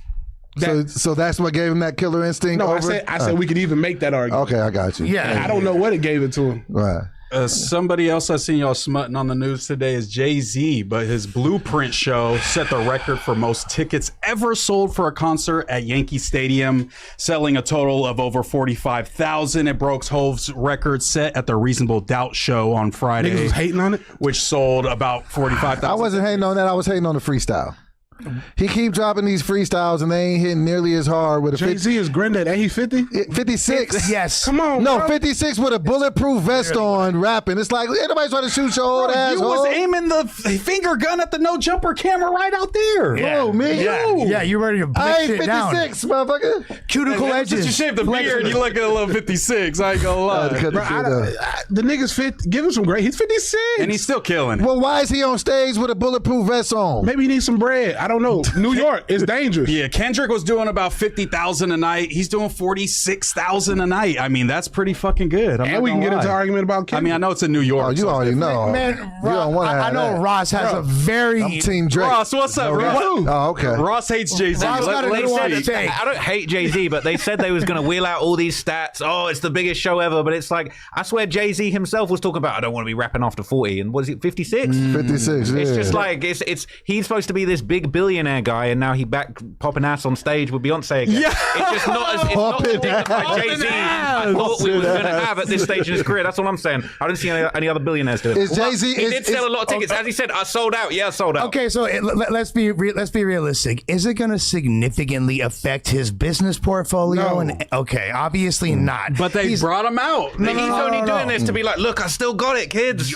But it's like, and what's wrong with having? Why are we looking down on somebody that is widely considered the greatest of all time, still trying to keep his skill set sharp and rock a stage? Like, how is that a negative in any capacity? I'd like to see him put out a #1 song. I don't think he can. he can't. He I probably think he can. won't, but I think that should be bigged up. But what I don't like is like him giving like a bunch of bars to Tony Busby. It's like, we don't want to hear that, my guy. Why not? You know what I'm saying? Right. We don't want to hear Why your not? Nicki Minaj bars Right. either. Why? You know, because it's just like beneath him. Like Yeah, Trapper why are you Ross. talking When he about has it? somebody When are who's you so gonna address the Epstein list, prestigious. though? He ain't addressed him being on the Epstein list. Bro, I mean, bro, Jay-Z's 56. Our ears are conditioned to Drake. Our ears are not even conditioned to that type of rhyme scheme anymore. Drake, Exactly. he's only doing this because of Drake. Drake put the battery in his back for this whole thing. But I'm just saying, bro, like He did. it's just like the other argument. Like our ears are not conditioned for that. Our ears are not. Like with kids television programming, bro, they like flashing lights and certain sounds. Our ears are conditioned for melodic music with 808s. Jay-Z ain't got that because he came from a different era. In a way, yeah. got that But like, boom That bap is rap. such an astute fucking observation. I hate to say it. in a way though, but like T.I.'s new album's fire as fuck. OG doing it well. You know what I'm saying? But T.I. comes from the South where there's been For sure. prevalent 808s. I'm saying his style is more like giving you them bars on hard ass beats. and I love Tip, but Tip came out in like what 2001, Yeah, that's 2002, true. like Not the 80s. Yeah, I mean exactly. I mean, and realistically, Reasonable Doubt dropped in '96, If you- although he was rapping. Yeah, in the yeah. 80s. You know what I think about, bro? When I go to parties, right? And they play old nostalgic music. In the moment at that party is great. I'll try to listen to that shit in my car and turn it off. Yeah, yeah. Like, bro, compared to what we listen to now, it's like, this is, Like this. you know what I'm saying? Like, Well, if you like exactly. Also, It's you a whole also don't different want to vibe. hear. You could be at a funeral and you don't want to hear "Give it to me, baby." You feel me? Like at the funeral, like it's It depends on if it's your funeral. Then Well, yeah, I do. exactly. Yeah. Please smoke that pack. I'm just saying. Yeah, on a regular day basis. No, I get that. the point is, music's very environmental, and our perception of it is and determined it's by. it makes us feel something. Yeah. It makes us feel something, bro. Like, half of the songs we listen to as kids are garbage. I can't listen to Eminem no more. Yeah. When I was a jit, Really? when I was a jit, I listened to that shit all the time. Bitch, I'ma kill you. You don't want to fuck with me. That's in my workout mix. Well, that's you see how good it's working? yeah. D-Wade lob right there. That was Lob City, nigga. Come on, bro. Come on. Yeah, come on, bro. Shit. That's what I tie my shoes to. Hey, Trap, when you listen to Jay-Z, what emotions does it invoke? I ain't listened to Jay-Z in years, man. Come on. The only album I like of Jay-Z is the live one. Which one? The Unplugged? With Mary J. singing. Yeah. That's the only I can listen to that like loud. You don't fuck with the Black Album or Blueprint? Yeah, those are hard. Or 444? He's from the South. I'm from the South, nigga. I like niggas You be not like, get jiggy with that shit? bro, I did not grow up on that. Bitch, put on some Trick Daddy, nigga. Like What? we from Florida and Georgia, bro. Put on some Trick, some goddamn Ross. Project Pat, Rick Ross. There wasn't a ton of people in sack slapping Jay-Z on a daily basis. I don't know why niggas act like that. Yeah. No, later it was. Yeah, Bro, Yeah, I when go- he was super duper famous. You know who converted me? You know 2005 to 8? who converted me to listening to Jay-Z? Kanye West. Because I didn't used to like Jay-Z's beats before. bro. I feel like he had a terrible My big pops ear. loved Jay-Z. First of all, Hard Knock Life was everywhere. It was. I like, But the beats was trash. That doesn't matter. But the bro. beats were trash, though. Oh, I yeah, like- the beats. At the time, they were hitting though. To be Yeah, fair. they were At the hitting. time, Black Album. I like The Black I Album, like everything Cameron was over Jay-Z. Wow. Yes. I That's go- a hot take. That's not a crazy take. I go to a Cameron concert before I go to a Jay-Z concert. Really? That probably is gonna be lit. But also, I don't have no emotional ties to Jay-Z. I was like when I was I do. when I was like in elementary school, nigga, Dipset was the nigga elementary middle. Dipset was that shit. I listened to it a lot. Dipset. this did look lit. You know, he brought out Eminem one night. He brought out, you know what I'm saying? All kinds I go of to people. that for Rihanna, free. all kinds of people. I go to that for free. So you being from the South, though, what are your thoughts on like is Outkast still fire? Because that's like, or is that too old? Certain songs, but like all the Aquemini, that's Aquemini like shit. Aquemini. what? Okay, But but like Aquemini. that old how it was called. But that was like before. I mean, but I will vibe to like Dungeon Family. CeeLo Green is one of my like, bro. Kilo, like, there's a lot of Kilo Ali. Kilo Ali. Come on, Yes. talk about that. So, yeah. like, It's gotta be there's- the right songs though. There's a lot of niggas like from the South that y'all ain't gonna know I hear that I'd be like, bro, I'd rather listen to that before I listen to that. It just wasn't popular. Like Kilo Ali, baby. Love in Your Mouth? What the Love- fuck? That's one of the best fucking blowjob songs of all I time. met this girl in Atlanta, let me play in her missile. She get my dick to his eye. They never go His scissor. house. I never heard that. Bro, Hey, let's get back to the point at hand, right? What I'm trying to say, nah, get back to it. Jay-Z's the motion that Jay-Z has right now is like a marketing campaign. He's not as relevant as he's trying to make out. He hasn't had a hit in years, and all of this. Look at this. Academics said this is exactly what they was going to do. They were going to wheel out all these stats and say Jay-Z's he's so relevant. Like that Reasonable Doubt reissue didn't really do what they said it was going to do. He ain't going to be able to do a number one like Drake. And basically, it's Drake versus Jay-Z. Drake said the jig is up, and then Jay-Z started dancing and doing this campaign nonstop. And I personally feel like it's inauthentic. Like this isn't what people are really checking for. Nah, shouts to G Pops. Let him. You feel me? He's still getting his. G-Pops? I'm saying like shouts to Grandpa. You feel me? He's still getting his, like he's still out here getting his doing shit his off, Dougie yeah. on these hoes. They Like, said you was the only really person- island hopping back then. I'm just saying the only person names that go could, redacted? the only person that could compete with Drake is Hove still. Let me He's ask not you this. competing Let me with ask Drake you this. at all. Drake just had a number one song Yeah, of talking course about the he's jig not. is We up. know He's not. never had a solo number one. Let me ask you this. Okay, because the first technical number one is New Empire State of Mind. He From needs a Billboard feature. perspective. He needed someone to All put it right. in his hand. If Jay-Z goes at Drake, And that's Alicia. is he punching up or punching down? If Jay-Z go, ooh, He's punching punching musically young. down and legacy wise. Wait, say it again. If Jay-Z goes at Drake, is he punching up or punching down? Let me ask you that too. Punching up. Up? Sure. Only niggas that's gonna think. Wow. If they battle, only niggas that's gonna think that he won is like 45 and over. That's me. There's a reason Drake didn't respond to that freestyle, man. Drake didn't give that freestyle no oxygen. Drake was like, that was whack. You ain't Yeah, I gonna heard beat. he said that shit ass. It don't even get a response. And you know what though? The thing is, I bet you Drake, like in his heart, is like, "Ooh, oh, still geeking." Like he can't say that publicly. You feel me? But Yeah, like, but we all know Way how as hard a he saying was- that. Man, Drake man. is saying Pops is off his rocker. Pops is off But his with meds, how man. hard Put he it away. glazed him for Put it like back in 10 the box. years, I can Man, no, he loved. Like, this is He like ain't his. glazing There's for only 10 gonna be years one or something person. like that. Yeah, There's only Drake going to glazed be him for one 10 person years. that young people are still listening to when he's 57, 56, and that's Kanye. because he's ahead of his time musically. Kanye got way bigger hit maker and artistic visionary than Jay-Z. If Jay-Z would have brought out Kanye, then it would have been lit. But I think this Jay-Z album's going to be better than Bully.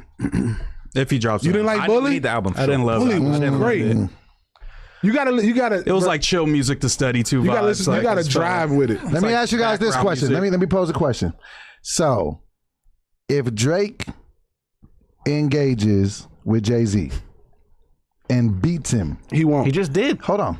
If they actually go back and forth with some records It's looking bleak, right? and he beats him, No pun intended. There you go. does that erase some of the stench from the Kendrick loss? No, wait, what?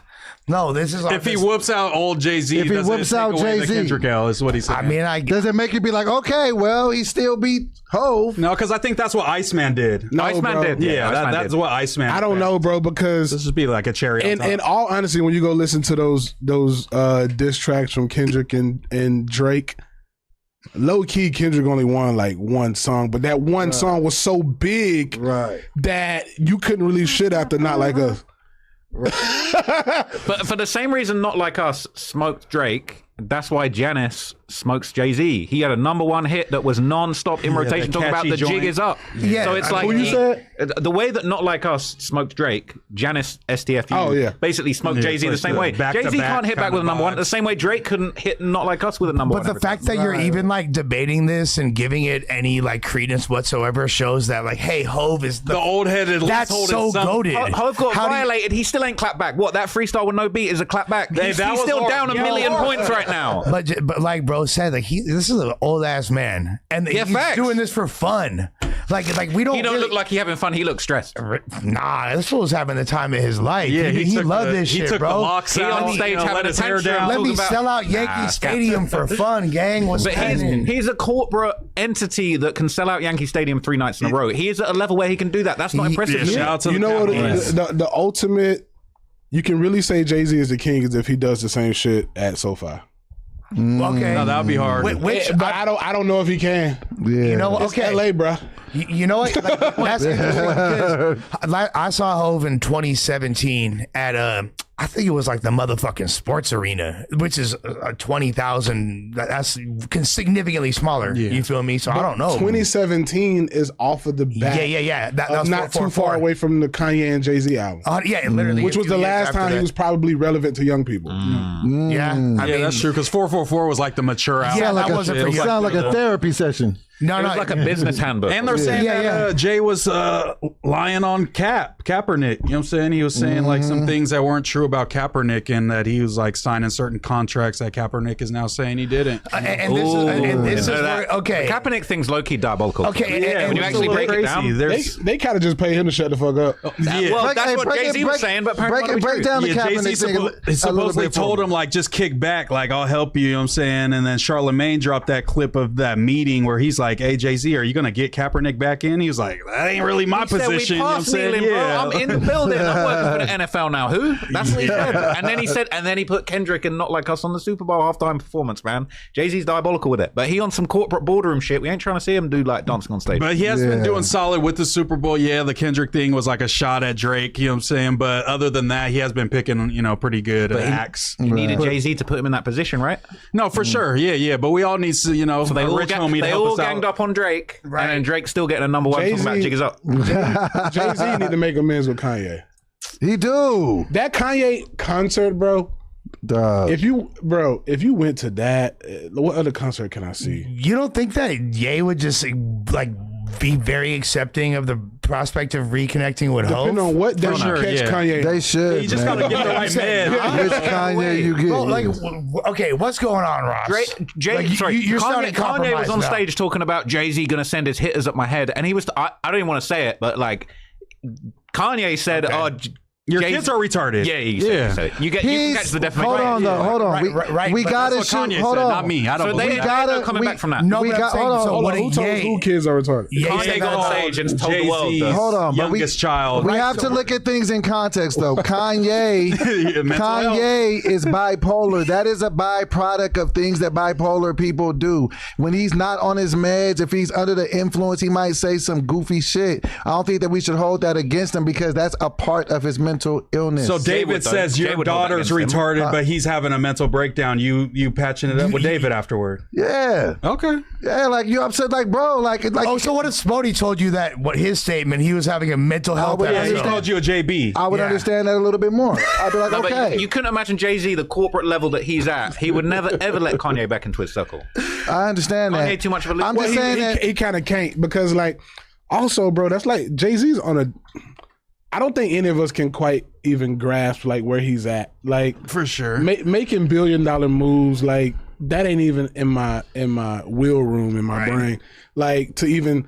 I know how I got to move at the money I make, so I can only imagine how a nigga got to move at that Yeah, level. Kanye got to sit down with like Right. 10 rabbis to get But back this cool is- with this is- Jay-Z. I This mean, is- Ye had this more is- money than Jay at a certain point. This is why I always not get no more. like a little sensitive around the Kanye topic because that's something that hits close to me because I myself am bipolar. And without going too deep into it, like me and David been friends for 10, 15 years I at had this to pick point. this nigga up at 4 a.m. He didn't see me like tweak the Yeah. fuck out, like, you know what I'm saying? But he know, like, he was one of the people that I had told before, the world even found out. And it was just like, I know that when you're in that state of mind, it ain't nothing nobody could tell you. Like, Have you could told just, him every? Not always. Tell him, Nothing. we don't tell him everything. We don't Tell the us. details. I want. All right, go ahead. Let's go. So, I suffer from like manic depressive and anxiety. Used to take meds for it, but not anymore. But I knew he was going through an episode. He called me. Well, he called me to his house, and it was like 12. And I try to sit with my boy when I can, or anybody that need a moment. So we sitting together and we drinking, and I'm like fucked up, and he's like, I'm ordering another bottle. I'm like, nah, nigga, the fuck? And then he get really, really drunk. He like, nigga, I'm stupid as fuck. I'm like, what?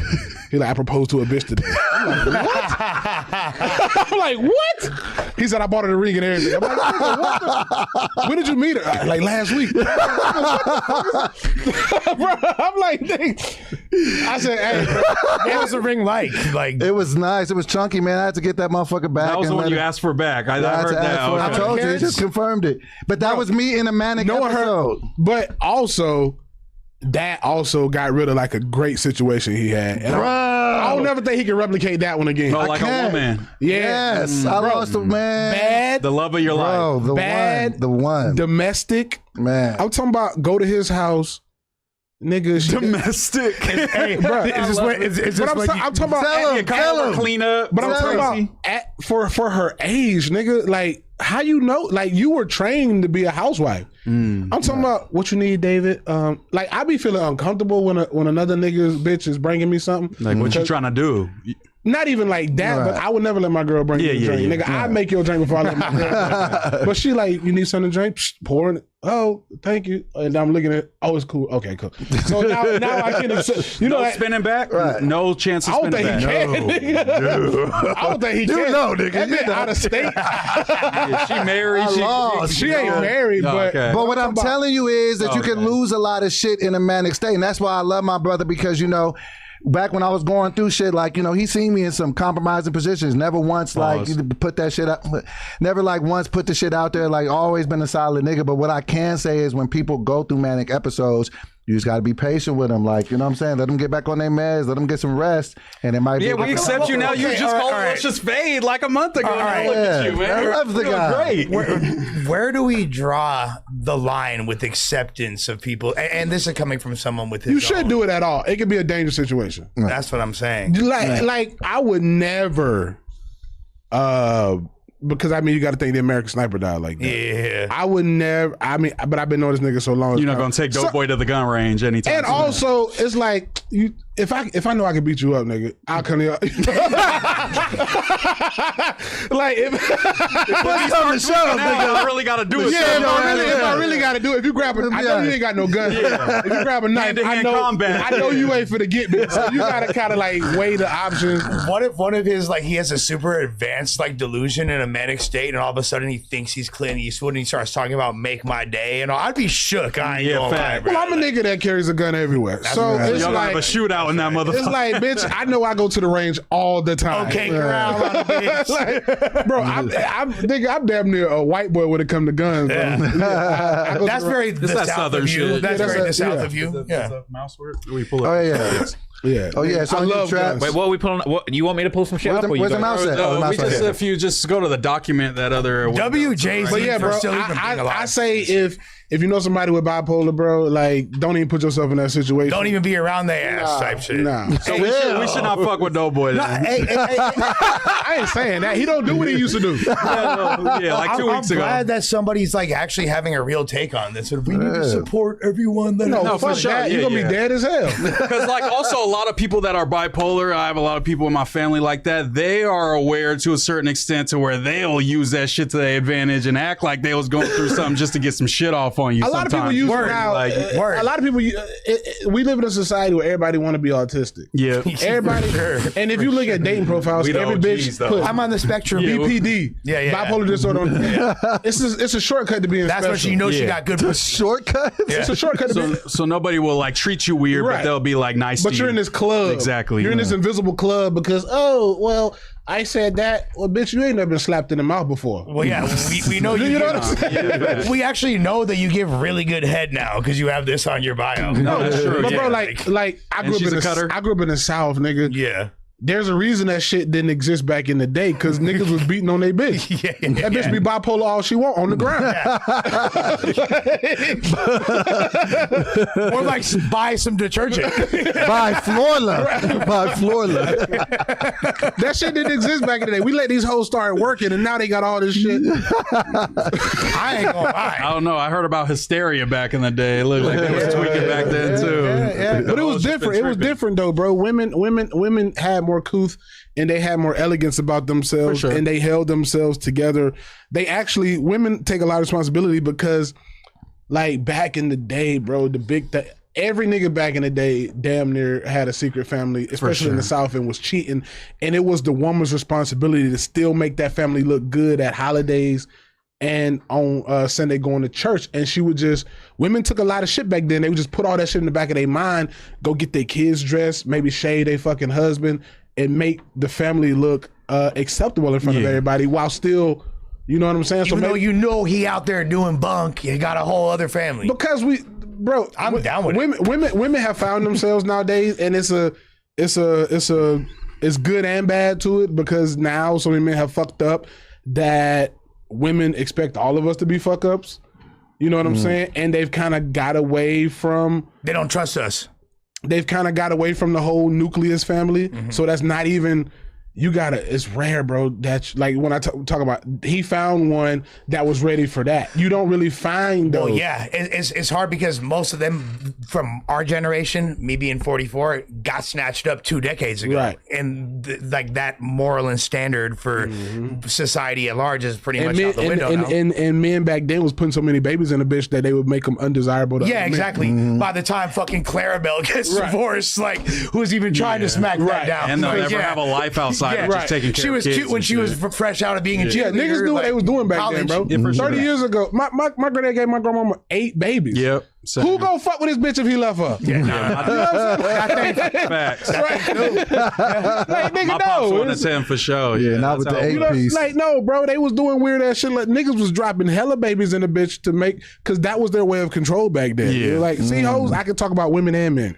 That was men's way of control back then because not only were they physically and verbally abusive, they would do shit like that, would impregnate the bitch back to back, even if she didn't want to have Yeah, ain't more no kids. time for a career. You gotta have this baby. But that was something I had in the topics too. Is that I seen that it was women over 40 in the U.S. are having more babies than teenagers for the first time in U.S. history. It's like all the way at the bottom, towards the bottom. Them cougars. Yeah. Is that so a keep good or going, a bad keep going. thing? What's happening? I think it's right Oh, yeah, there. right there. Up a little bit, up, just a tiny up, bit right there. yeah. Just in U.S. women over 40 are now having babies at a higher rate than teens in the first time in U.S. history. So, Damn. 40 and up are And having cougars more is running than wild. 18 and under, or I guess 19 and under. I don't know, bro.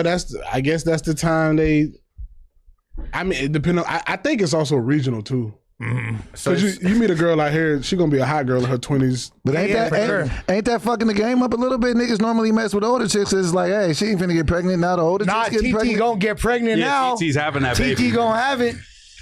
But also, hella girls are having abortions too. So it's like, you know what I'm saying? I feel like once you're 40 and you're getting prego, you're like, I can't, cook can't this keep doing motherfucker this. too. Yeah. I feel like you it's can going to be the third one. You can handle the abortion when you're younger. That for age 40 abortion, it Might rock your system. But also, pregnancies do as well. But I heard that, older pregnancies are more healthy than women. Women that are taking great younger. care. They call them geriatric. You got to think, bro. Women out here doing better than us right now. They working out like a motherfucker, Yeah. eating right. You know what I'm saying? They doing better, so they probably got that womb a lot healthier for a longer period of time. Trap, you got a six pack? Because we're all kind of like, Six pack, what, my body? yeah. Hell no. Okay. What are you talking? I mean, shit, we you have the working. skin slim build. You know what I'm saying? I put on weight since I've been out here, man. Yeah, I'm fighting Where you these from? demons from London. Oh yeah, you can't gain weight over there. That food is terrible. Ain't got no It's seasoning. something different. Ain't got no seasoning. Do you eat that like green shit with the biscuits and the pies? What is and that the shit green called? That sauce? spread? Yeah. Wait, the green sauce. It's like Or like a Yorkshire like pudding? they're like scooping like this weird bean pie thing out of like you tin talking- foil and he's then talking like about cover steak it in and green kidney pie. sauce. Talking about a Yeah. spice bag, which is Scottish.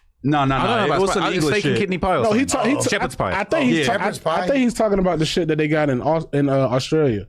No, I swear it was know what that London. shit You know the Somebody the tap brown in, spread? chat. What, like HP sauce? Let me look at it. It's like it's like our version of like peanut butter. Like Oh, they have Vegemite. Vegemite. Oh, that's Vegemite's Australia. That's fucking from Australia. disgusting. is that what it is? No. That's like the plankton food shit. That for sure. literally tastes like Wait. fucking poison. No, and I love my Aussies, but Wait, that so you shit- said describe it. hell I'm gonna try and guess what it is.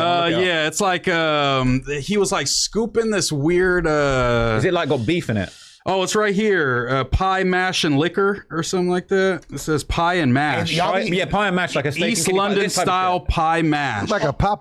That's a shepherd's not pie, that. right? That's a Okay. shepherd's It pie. looks like this shit. That looks fucking disgusting. Wait, show me a not picture. gonna lie. It looks like this. Yeah. What the This fuck? is the TikToks I be seeing of Nah, this like shit. somebody threw up on your food. man. What the And like, yo, folks be going in there and ordering like 4 of them, big ass plate, and just crushing. No, but it. don't they be have look, I'll tell you what like England has that's fire food wise to me is their desserts. Like fucking sticky toffee pudding. Hey, it's got a fruity ass name, but that shit smack.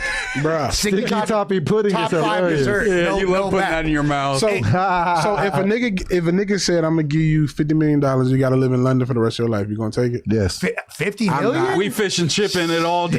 50 million? 50 million wop. Don't they got good ass Indian food and shit? The out there? Indian food is fire. The Yeah, Indian that's food what out I here, know. I don't know what your Indians be on, but it's disaster. I would just bring people Never from had the. this. I would just. Your Indians are burnt. I would We got just- some butter primo chicken Indians. and Yeah, some I think tikka they're from the masala wrong spots. country. They're I from would the wrong hire country. a staff from the States and have them come over Yeah, and I cook guess the I would food. order all much. Okay, $50 million. They said you gotta stay in London. You can never go back to America. Yeah. I couldn't do it. I wouldn't even do that. Only if I can see my kid. If my kid can come visit, then Yeah, that's you cool. can't come visit. That's The my- kid, no, you can't. Oh, You can okay. fly Your your kid, kid. you No, I'm not picking this place over my kid. No, You gotta go fly look at the castle like the fucking You can fly. This is not like we're not trying to put his parents Hunchback into of question. Notre Dame. Like that. But okay, I can maybe live in Cambridge. Cambridge, super random. So like the old school, old time. I like place. that. Like if I had to live in England, it'll be Cambridge. Are they racist out there? Trev? They No, different, whole different type of racism. They can't, bro. It's They're- like they're- old timey, like historic, like king and queen Caste racism. systems. It's like They they, have they, caste on, they on systems. some like mad anti-Indians, like anti. I'm about to say, bro, okay, okay. blacks It's a whole and different- Mexicans, Anti-immigrant more so than yeah, like racist. blacks and Mexicans, we like top tier over there because of the amount of Indians, bro. They just like Yeah, Yeah. it's like We're I don't know. cutting- we're cutting the It's Indian almost population. like I feel like the Indian East Asian population's kind of like the Mexicans here in a sense. Sri in Lankans terms of for like sure, they're right? the main group of sort of persecuted people that Those are the come ones over that there. like your guys' ice goes after the most type of thing. we don't really police got are the ice. We police ain't are got a that. joke, bro. Yeah, fact. well, There's no immigration services. Bro, out there. I saw a nigga get mugged. I saw a nigga get mugged in Soho like at 2 a.m. and the police is just chasing the nigga on foot. stop in the name of the law. I went to the box. Oh, you went to the box? I never been to the that box. The shit's box went. crazy. What was they doing at the box when you went? Weird shit, bro. Yeah. Can you even say or it's too much? I don't think you're supposed to tell the secrets out of the box. I've never been, so I just say go. What are the racial like cool rankings in the UK and like London? Like who are the coolest Mixed people? hoes. Oh, they're so fine out there. Yeah. I would say, yeah. Do a mixed bitch from Like- England. like the mixed girls, but then I would say like, you know, the cool guys, like the black guys, guys like black guys with Jamaican The heritage. Africans. You Okay, a legend in the UK, big okay, like gotcha. yard man But from the UK. Yeah, come on. It's so hard to like. It was so funny because you go over there and then you walk in like the street and I guess I look like this with tattoos.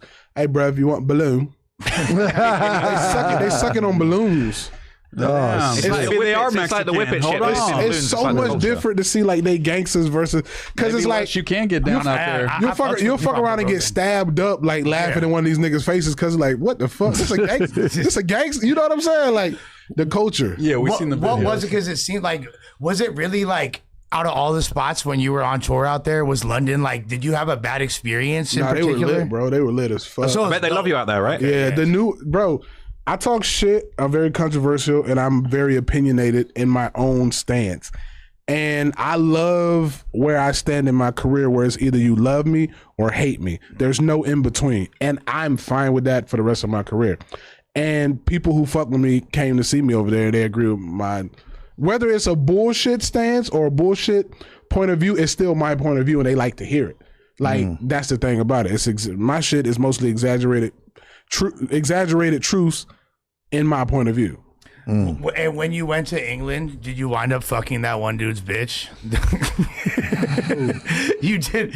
You were like on the Kill Tony panel, and there was some dude from England, and I think actually he was American. He's like, "Oh, my girlfriend works in London," and, nah, and you're like, "Hey, I'm gonna fuck your girl." I had my first ever Indian, Yeah. Ooh, how was that? There. Harry. Ooh. Yeah, she had never showed her pussy ever. Yeah. How was it though? Was it good though? I don't know. I mean, That no, 70s pussy. no disrespect to them, bro, but like our hygiene ain't they hygiene. Yeah. You know what I'm saying? And I'm not used to a hairy like Yeah. I ain't used to no hairy hoe, bro. Like arm pits and arms and all that. Yeah, arms, Wait, legs. hold on. It was all Everything, bro. Right. But How'd that's you get it? How'd you even do it? Was she mean- bad other than that? she was fine as fuck, bro. But I would have to bring her over here and be like, hey, this is what the hoes over here do. They wax. They get laser. Gotta get right They real get quick. laser. But it's just Yeah. like it's like a cultural difference. Like if you go to Africa and you gotta fuck a bitch who ain't showered in a while because they in the village. That's just In a while? bro. If you living in the village, I mean, we're pulling up I'm and not requesting fucking that. there. no. But what I'm boy, saying, you if you know? go to a place to where hygiene might not be as important because they're in love with their natural pheromones, what can you do about Yeah, it? you're gonna judge him? That's just their culture. No, but I'm not gonna fuck. Yes, you are. You're a nasty nigga. If I had to guess, You might be having a bipolar episode, nigga. I had to fuck her. I'm sorry. Having a breakdown. Nah, but it was just culture differences, like hair and shit. But I mean, they probably got some girls like that, and you know, of course, somebody gonna be like, they do shave. Well, but I didn't run into a bitch that shave. But no, the hoes be on you because we're American, and they know that from the moment we walk into a place, And I think they jock like and they think we violent as fuck. Do they? Oh, nigga, bro. Anytime I go anywhere in the rest of the world, it almost lets you know like the news be putting a 10 on a 2. Because we be looking at them as crazy, and then you go over there and it's like, well, where's that at?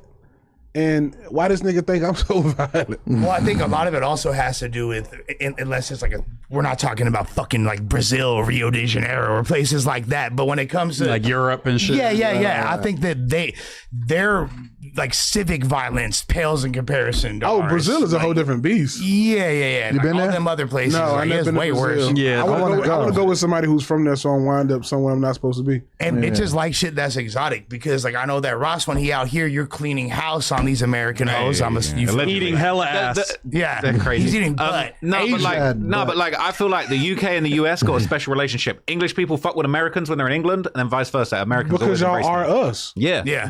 Y'all are, and when you go over there, it's crazy. Like I grew up in the South, you hear them use like words that white people in the South use. They're like, oh, I be forgetting. Like they these niggas adapted, did. yeah. They did come. They be like yonder. I reckon. Yeah. Like those. Are, I mean, that a shit. wee and me britches. That shit. Me timbers. That shit. That shit. I hear in the South, but not like. Yeah, Asia's where you go to clean up. yeah. Everybody, LeBron James over there. Hey, well, okay, but also It depends on which Asian country. Because Any of 'em. even like Japan is open season. Nagasaki, I was in that bit. Tokyo, yeah. Ooh, the second bomb dropped. Bro, I'm black with tattoos. I'm taboo over there Yeah. For real? 'Cause you can't like have your tats banged out, right? You have to be covered. because of the Yakuza. Right. Yeah. Wait, you got to cover all your tats? Well, I mean, it's wear a it jacket. could Like be- store owners will look at you Yeah, crazy. it's- They might not let it's you in. suggested, you know what I'm saying? Damn. It's considered Nagasaki You was damn different. thug. I'm Nagasaki, blasted up. Nagasaki was different from Tokyo. In Thailand, you just gotta be careful of the lady boys. I want to go to South Korea. Any close calls with ladyboys? No. No, I was with my ex when we went, so I ain't even need that.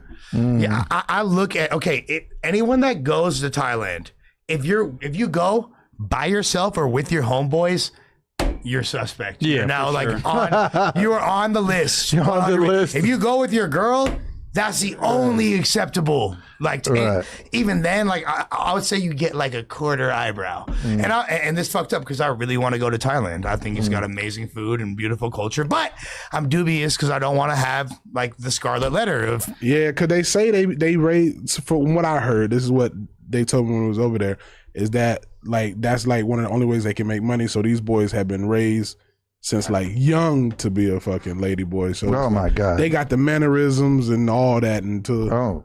Shout out to them. Shout out to the lady boys. shout out to the lady boys. They're working. They're getting that bag, man. That's the only way they can get that bread by the sound of it. Now, we have actually, this is an interesting topic that's coming from our very own, Our very own lady boy. our very own Adam 22. Yeah, I want you to read this. Tell him he left his Oh, lotion. you want to read it? I just sent it to Moose. I mean, I can send it to you if you want. No, that's fine. I just want to hear it. I just want to read it. What's Adam? Where he at? Adam is on vacation. On vacation, right he now. couldn't be here today. He on vacation How sitting y'all know watching he ain't this. dead? Yeah, he's literally. talked to him. Okay, He masterminded Adam something. says, yo, so I want you guys to discuss this on the podcast. I just want to know if this is reasonable or not. It's like a lot of girls in the porn industry right now, they got like an AI version of them that you can talk to and send you photos and videos or whatever, it looks like them. It sounds like that, whatever, like, it seems like it actually kind of becoming popular. So I guess like the obvious question is, should I create one that says and does gay shit for all the gay men out there who obviously want to bang me? And am I allowed to still hold it down for being heterosexual? If I made that kind of move, I just want to know it's not like I am gay. Hey. I just have to tell the AI company yeah, it's cool. You can have me do a bunch of gay stuff. Okay, thank you guys. Bro, that's too long of a question. I forgot. Nah. Okay, There was a lot of If thinking he and has if he has an AI version of him doing gay porn, gay Is that art, okay? Is that gay? A bot that will respond. Adam and Turkey getting some more hair. Oh yeah, it's fit transplant. Nah, I don't. He's taking hair. Tell him I got some leftover grass in my house in Georgia. Put that shit I don't- up there. if There's a chick in England from India that's got. The AI bot is going to be sending pictures of his butthole and things like that. Listen, he's not actually doing it. And if he didn't do it, somebody would probably bootleg it and do it for free anyway. Yeah. So you might as well get your bag. He's a porn star. At what? Yeah, he's not actually doing Well, it. But he's doing gay shit. But here's my No, thing. his Agreeing for AI, for his likeness to do gay his shit. AI image is doing that. But it's not your him. likeness. But If I post in the Reddit and it's Doughboy sucking cock, you're gonna But be a it's little not- taken I aback. can't Okay, respect but- a man who's got an AI bot sucking dick with his image and likeness. Here's the problem, right? Perpetuity? Here's You're the sucking problem. dick in perpetuity? If the gay eye porn takes off and it gets so popular, he might start getting them offers. Hey, 10 mil. Do the real scene. We need the real gay Adam porn. And you know what? Adam's like, if the bag's big enough, he might be like, put it in my butt. Okay, Run it. But it's all I think with Adam has always been, and this is not just him. Like if you look at I seen that movie about that Rocco Siffredi dude or whatever, who was the porn star from Italy and all that. So Wait, what movies you watching, man? no, it was a big Netflix series and stuff about this dude. But I had seen his work. Did he end up doing gay stuff or what? Yeah. Oh, okay. Yeah. I don't want to put that on Rocco, but you feel me? Like Rocco, no. All right. So here's the cold part.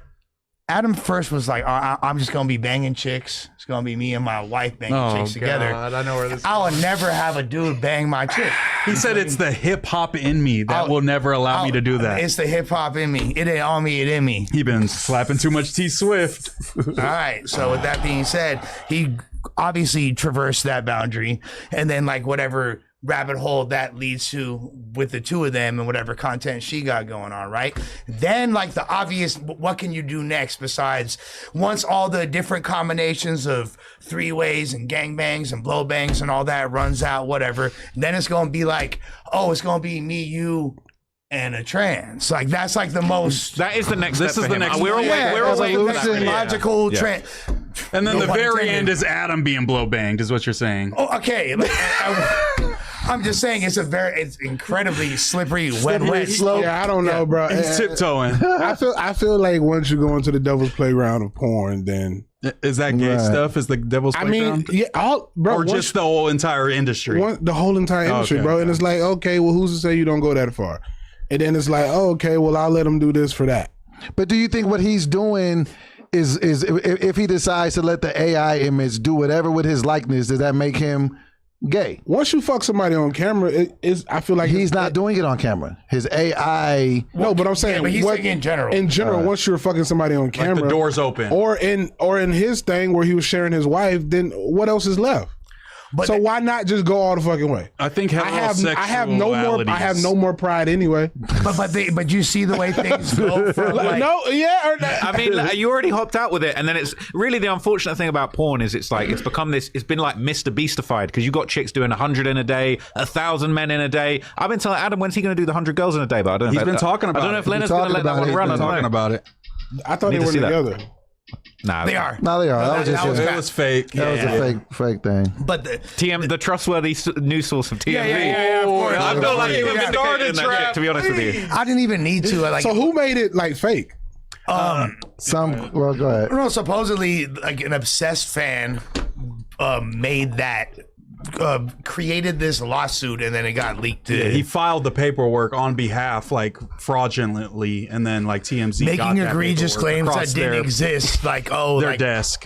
all kinds of weird shit that wasn't true. Is this crazy fan lush? We don't know. Yeah, exactly. The world may let's never find know. We don't know what's real and what's fake. Yeah, for real. Yeah, at this point. But the thing is, we seen the homie deviate from heteronormative porn to, you feel me, like Deviate from hetero And he's still the normative homie? porn. well, yeah, no, Adam's the homie. Oh, yeah. Hold on. Deviate from normal porn to what? Well, I mean, okay, like White Just swap like shit? the wife, yeah. yeah, like, and I guess that's still heteronormative. Right. But then, like, the next step would be Breaking Well, once down that there's- barrier, yeah. yeah, that once like Gracie Jane in the mix. Oh, God. I mean, boy. I agree with what I think somebody said earlier. If they offer him a bag big enough, he'll do the AI showing the asshole. But okay, I think Hard that to say no. still be my Hard homie, to I say just no to think he's 10 a little mil. gay. I'll be honest. Offer me like, you feel me, a cold quarter ticket. You can fuck my AI ass so you're blue in the britches, daddy. Like I don't give a fuck. Like what? Because no, boy, actually, No, but this goes back to what David said at the start, which is like the proliferation of all this fake AI shit. It's made the value of real stuff, like performing on stage or really getting fucked in the ass by a dude, more valuable. Them real So cheeks you're are gonna going to get be that worth offer. $1 million No, bucks. okay, but check game. But Doughboy made a really good point too. He like, hey, they finna do that shit regardless. They gonna make if they really want to. Right, they're gonna bootleg that shit. They had me making out, whoa, Vicky, you feel me? All kinds of Josh kissing Jaleesa Josh the other and day Jaleesa. was so funny. Yeah. Oh my That was AI. God. No, they got Well, that they time got it was. cartoon versions of Marge Simpson. Busting it down. That's what you be looking at. I was watching Family Guy porn when I was like a little kid. I'm not be gonna watching lie. porn and when the cartoons pop up, he click on. For sure. When I was a kid, I was clicking on that shit for sure. Marge thick. And pay $8 for that shit. I think that kind of maybe warped all of our subconscious minds to a degree, like Right. the clicking back and forth, so then we wind up being aroused while we're seeing things like Marge, and then we, Marge. I don't ever want to get that weird because that Right. takes you away from Lois being is him. hot. I mean, we could all admit that. Yeah, but I don't ever want to get a hard dick for her. yeah, okay. Ain't nothing wrong with Who that. from Marge? I've gotten some anime. I don't Animated ever want to see characters. no animated porn and be like, fuck, I'm. You're too freaked out, you feel like, at that I point. remember watching anime. And you're as- detached. I don't ever watch It was it. probably I made by a just dude, see that too. it's there. What about like I don't watch hentai, like a girl getting fucked by an octopus with like 20 Nah, tentacles? I'm not into But I then think I got some early boners. Since how- Octopus. once you program your subconscious like that, how is it gonna be to fuck a real girl out there? Yeah, no, for sure. Yeah. I'm gonna need that octopi. You're getting gummy worm way more if you're jacking off the tentacle porn. Gummy worm. Con pulpo. Yeah. No, honestly, Damn, somebody gave y'all some money. Send me that. Yeah, We got a couple dollars It coming started in. with Moose, so I get that $5. Sorry, David. I just wanted to talk about this briefly. I know you guys covered it quickly, but I don't think that fucking streamers are overtaking music. Yes, they're like more relevant in like clip form on the internet, but how do we categorize popularity? Because I was looking at it more from a how many hours are Ticket these people sales. taking up? Music is still like fucking astronomical. Can I tell you why? Ticket sales. Because More the way paid that attention to. the way that we normally consume regular music now, you get it in such low dosages very infrequently. Streamers stay in your face every single day. So when you have somebody like Kai Cenat drop a diss video, he just dropped that video the other day. It's already at like 3 million views. That's light for him, by the way. And that's But how 24 many hours. tickets for would him. he sell? I think he could sell out some shit. Did you see his Streamers University? That shit was packed everywhere. That's niggas trying to get on. That's not niggas having to buy a ticket to be there. But see, that's the thing. But he don't have to do that though, because he don't even got to leave his house, and he could have 70,000 people in the chat. But they ask, is it getting popular? And that's how you determine popularity. Right, and I think it's becoming more popular than rap at this point. It's not though, because if you look at that 70,000 a day for every day, if he gets that, it's still not Can I tell Drake's you- 10 million a month. Can I tell you a fact? Can I tell you a fact? Future dropped a single to his album. It's called F a Interview, right? He dropped it on Friday. Right now, if we fact check it, I think he might be at like 1.4 million. Yeah. But he'll still sell more. Kai Cenat dropped a diss significantly. record yesterday, and he's already at 3 million. But your first point is kind of, if we just swap those two things, it applies to this. Kai Cenat hasn't rapped in probably 3 years. If he continues to drop music videos and it's kind of ass like this one was, in 6 months, no one's going to be watching That that. You shit can't- was I not ass. promise you. Hold on. It was not Yeah, it was just dated ass This- drill this song. is a- It was cool, but Yeah, it's so like the song if he is drops ass. music consistently, people are going to stop paying attention as much, and it's going to be just lost in the What's shuffle. the, what's like the every other guy's song. name that streams with AB? Dean. Dean the Great. They dropped a Exactly. Yes, With Ralphie. record. With Shout out to Ralphie the Ralphie. Plug, yeah. That But was how many hard. tickets? If they came to a 300-seat venue here in LA, I don't think they would sell. If they said we're strictly doing music, What would you rather do as a businessman? Sell out 1,000-seater and whatever the financial benefit of that is, okay, cool. Or stream from your home for 4 hours and have 80,000 people tuning in. Which one are you taking as far as growing your fan base? me personally, You as personally, a are you businessman, taking that 1,000-seater? I'm taking the 1,000-seater. Over 70,000. He wants that human connection. Not even a human connection, but You could fake 70,000 live. Bro, views, I too. could click on that nigga right now and watch it. That don't mean I'm gonna go buy his T-shirt. But if you come to, if 1,000 people come to a show, at least 400 people gonna buy a T-shirt. So now I've doubled that, and then I might get them to sign up for some more shit. Oh, I got another show. I'm dropping discounted tickets if you was at this show. So now I got them to. It's more. I think it's more tangible. I take the tangible shit over the streamers. That doesn't feel prehistoric sometimes, like building it like that when you see people get like 2-3 million subscribers on Instagram, like after 8-9 months in. But that's kind of That top don't heavy. last. That don't last, bro. Are they gonna be talking about Kai Cenat in 20 years? Probably. Maybe With what he's maybe. doing. But he's like very like above and beyond a lot of other guys. I'd rather build it brick by brick. Give me the Snoop Dogg career over the Drake career. But also streaming is just like music in that it's super top heavy, where like Speed and Kai and Aiden, and we could probably name the top 25 streamers, and then after that it's gonna drop off a fucking mountain think in terms about- of revenue and how much motherfuckers are getting paid and shit. What's that nigga? Aiden, No, Ashton Hall. the muscular Yeah, nigga. What he at now? Bro, I couldn't stop There's a seeing lot that of nigga 8 months ago. Oh, the nigga that was putting his Yeah, face in the ice water? Yeah, he Bro, raced I don't know what Speed type and all of that. virus he had to make that shit come my algorithm. I think he's still dunking his face in the water, but ain't too many people. But it's like But he also put- the clip farm, The you know, the Saratoga clip farms and shit. He yeah. made Saratoga popular. Yeah. Let me ask you all this: what is cooler for like a kid right now?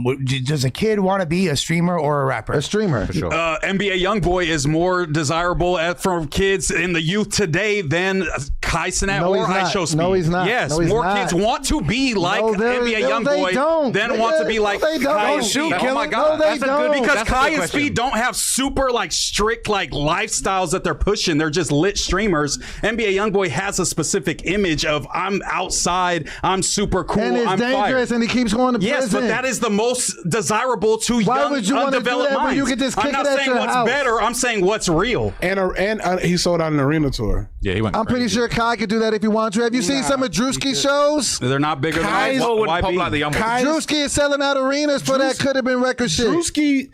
Drewski's more valuable on paper than Kai. You think so? If I was a business person, I'd take Drewski over Kai. I think they're right around neck and neck. I think That's a good Drewski- conversation. I think- No, Drewski, I would say. I think Drewski's more valuable. Why is Kai Cenat? I don't know. Why is Kai Cenat not hosting the BET Awards? What I'll Right. say about, I'll say Ridiculous. Drewski is significantly I would more say Kai Cenat's- talented. Yeah, for sure. He's more talented. I would say than Kai Cenat is too big to host the BET Awards. That's why he's not doing it. I'm not gonna lie. Yeah. I think he can only do one thing really well though, Kai. It's like I don't know if he's got the range like That's my point. Drewski But what does Yeah. Drewski do differently he can other do than hella be? different skits. He's the He's dressing funniest- up as Jay-Z doing But the it's the rock. same vein of like. He's one of the comedic funniest humans entertainment. alive But right now. I though. think like, that's I think crazy. Drewski No, the skits are on another I think level. Drewski will still be at the same relevancy in 10 years, and Kai won't. I think he has a better chance because he has more of the old media with him, and Kai is super like forefront. I think- new streaming and era. they're damn near I the think same st- age. but I like, think like st- Drewski got a couple years on. Maybe. I think streaming is about to be the new wave, though. I feel like it's going to take over It's everything. here. Okay, Don't- so Yes. It's been here since 2017. Like you gotta stop saying this. No, but it's because you gonna- just learned who Kai Cenat and I Show Speed was. These motherfuckers have been Ninja got 10 million for Mixer in 2019. Yuri was This on is fucking here. And this So is don't the- worry. this is the- Yuri had 1,000 viewers on YouTube at one point. I'm saying though. but this Doughboy. is- What's up? Country Wayne or Kai Cenat? I'm taking Wayne. DC Young all day, Fly or Kai Cenat? Kai DC Cenat. Young Fly. Kai Cenat. I take Kai Young Cenat Fly. over DC Young Fly. Yeah, so would I. The greatest Fly. entertainer of But our I- generation? Flies, man. But Flies I are bad take boys. I take Country Wayne's path over Kai Cenat's. Yeah. And he just drops whenever he wants on YouTube. He turning down Netflix. That nigga money. doing 1 billion views a month. That's Is Kai crazy. Cenat Is doing he that? still? I mean, I just Yes. don't pay attention. He to just him dro- he just but dropped his I don't views doubt like- it. shooting on his iPhone. But like, I think to me, like a really important conversation. I'm glad that this afforded me the opportunity to bring it up. Is because David said something that really resonated earlier. He was all, right now is the easiest time for people to be famous, and like he was referring to comedy, and he's right, but it extends far beyond that. It's like whether it's music, whatever the fuck you got going on, due to the word, the apps and I don't even call it the internet no more. You feel me? Is that right now? It's so it's so easy to do that, but the cross to bear is the inverse. Is all like, okay, in comedy, for example, back in the day, motherfuckers got a chance to perfect their sets for a year, and then you would see like the special because fools were doing it. But now it's like every single time you hit the stage, it potentially could be online. I know there's like exceptions. Go viral. I know, like, Unless the you Comedy locking it up Store, with the or like, bags and shit, you feel yeah. me, the Mothership. You're not supposed to be filming, but other than that, like most places, you supposed And to. the risk that comedians have, and chime in on this, David, if this has happened to you. Sometimes comedians have put their material out, and then a social media influencer take it and flip it into like a sketch, and kind of like, you know what I'm they'll saying? remix it. Have you ever had one of Take your the jokes like concept. took and I think my remix? shit too dark to make it to a sketch. I got jokes about choking bitches out. I don't know if they making that into a sketch. No, and okay, and I think a lot of times with you, do you get off on the fact that, like, let's say, like, beyond, like, you could be on the stage or you're doing a pod and you're saying something, and in your head, this is fucking comedy, this is cutting edge, and you don't give a fuck. You're just being yourself. And certain people might be offended, even the people that are right next to you. Like, damn, I can't believe he said this. Like, is that like when you're like, ooh, I got to keep going harder? Don't have me back. I got my own podcast. Okay, That's how I would feel. Like, Yeah. okay, I don't got to come back. But like, don't. but do you like? Is that like what you're going for? Sometimes, like, ooh, I'm gonna try. I just grew up in a household where no words were spared. I grew up being raised to speak your mind and say what you say, and I just grew up I was raised by my grandfather, so like he said shit all the time, and that's just what I did and how I took it. Do you think with comedians have to consistently do stand up to be considered a comedian? Yeah, yeah, it's hard to come back. How many times a week? I mean, to stay fresh, you want to be up at least probably like once a night. What's the most time you've taken off since you became full time in stand up? Like 4.5 months to shoot that movie.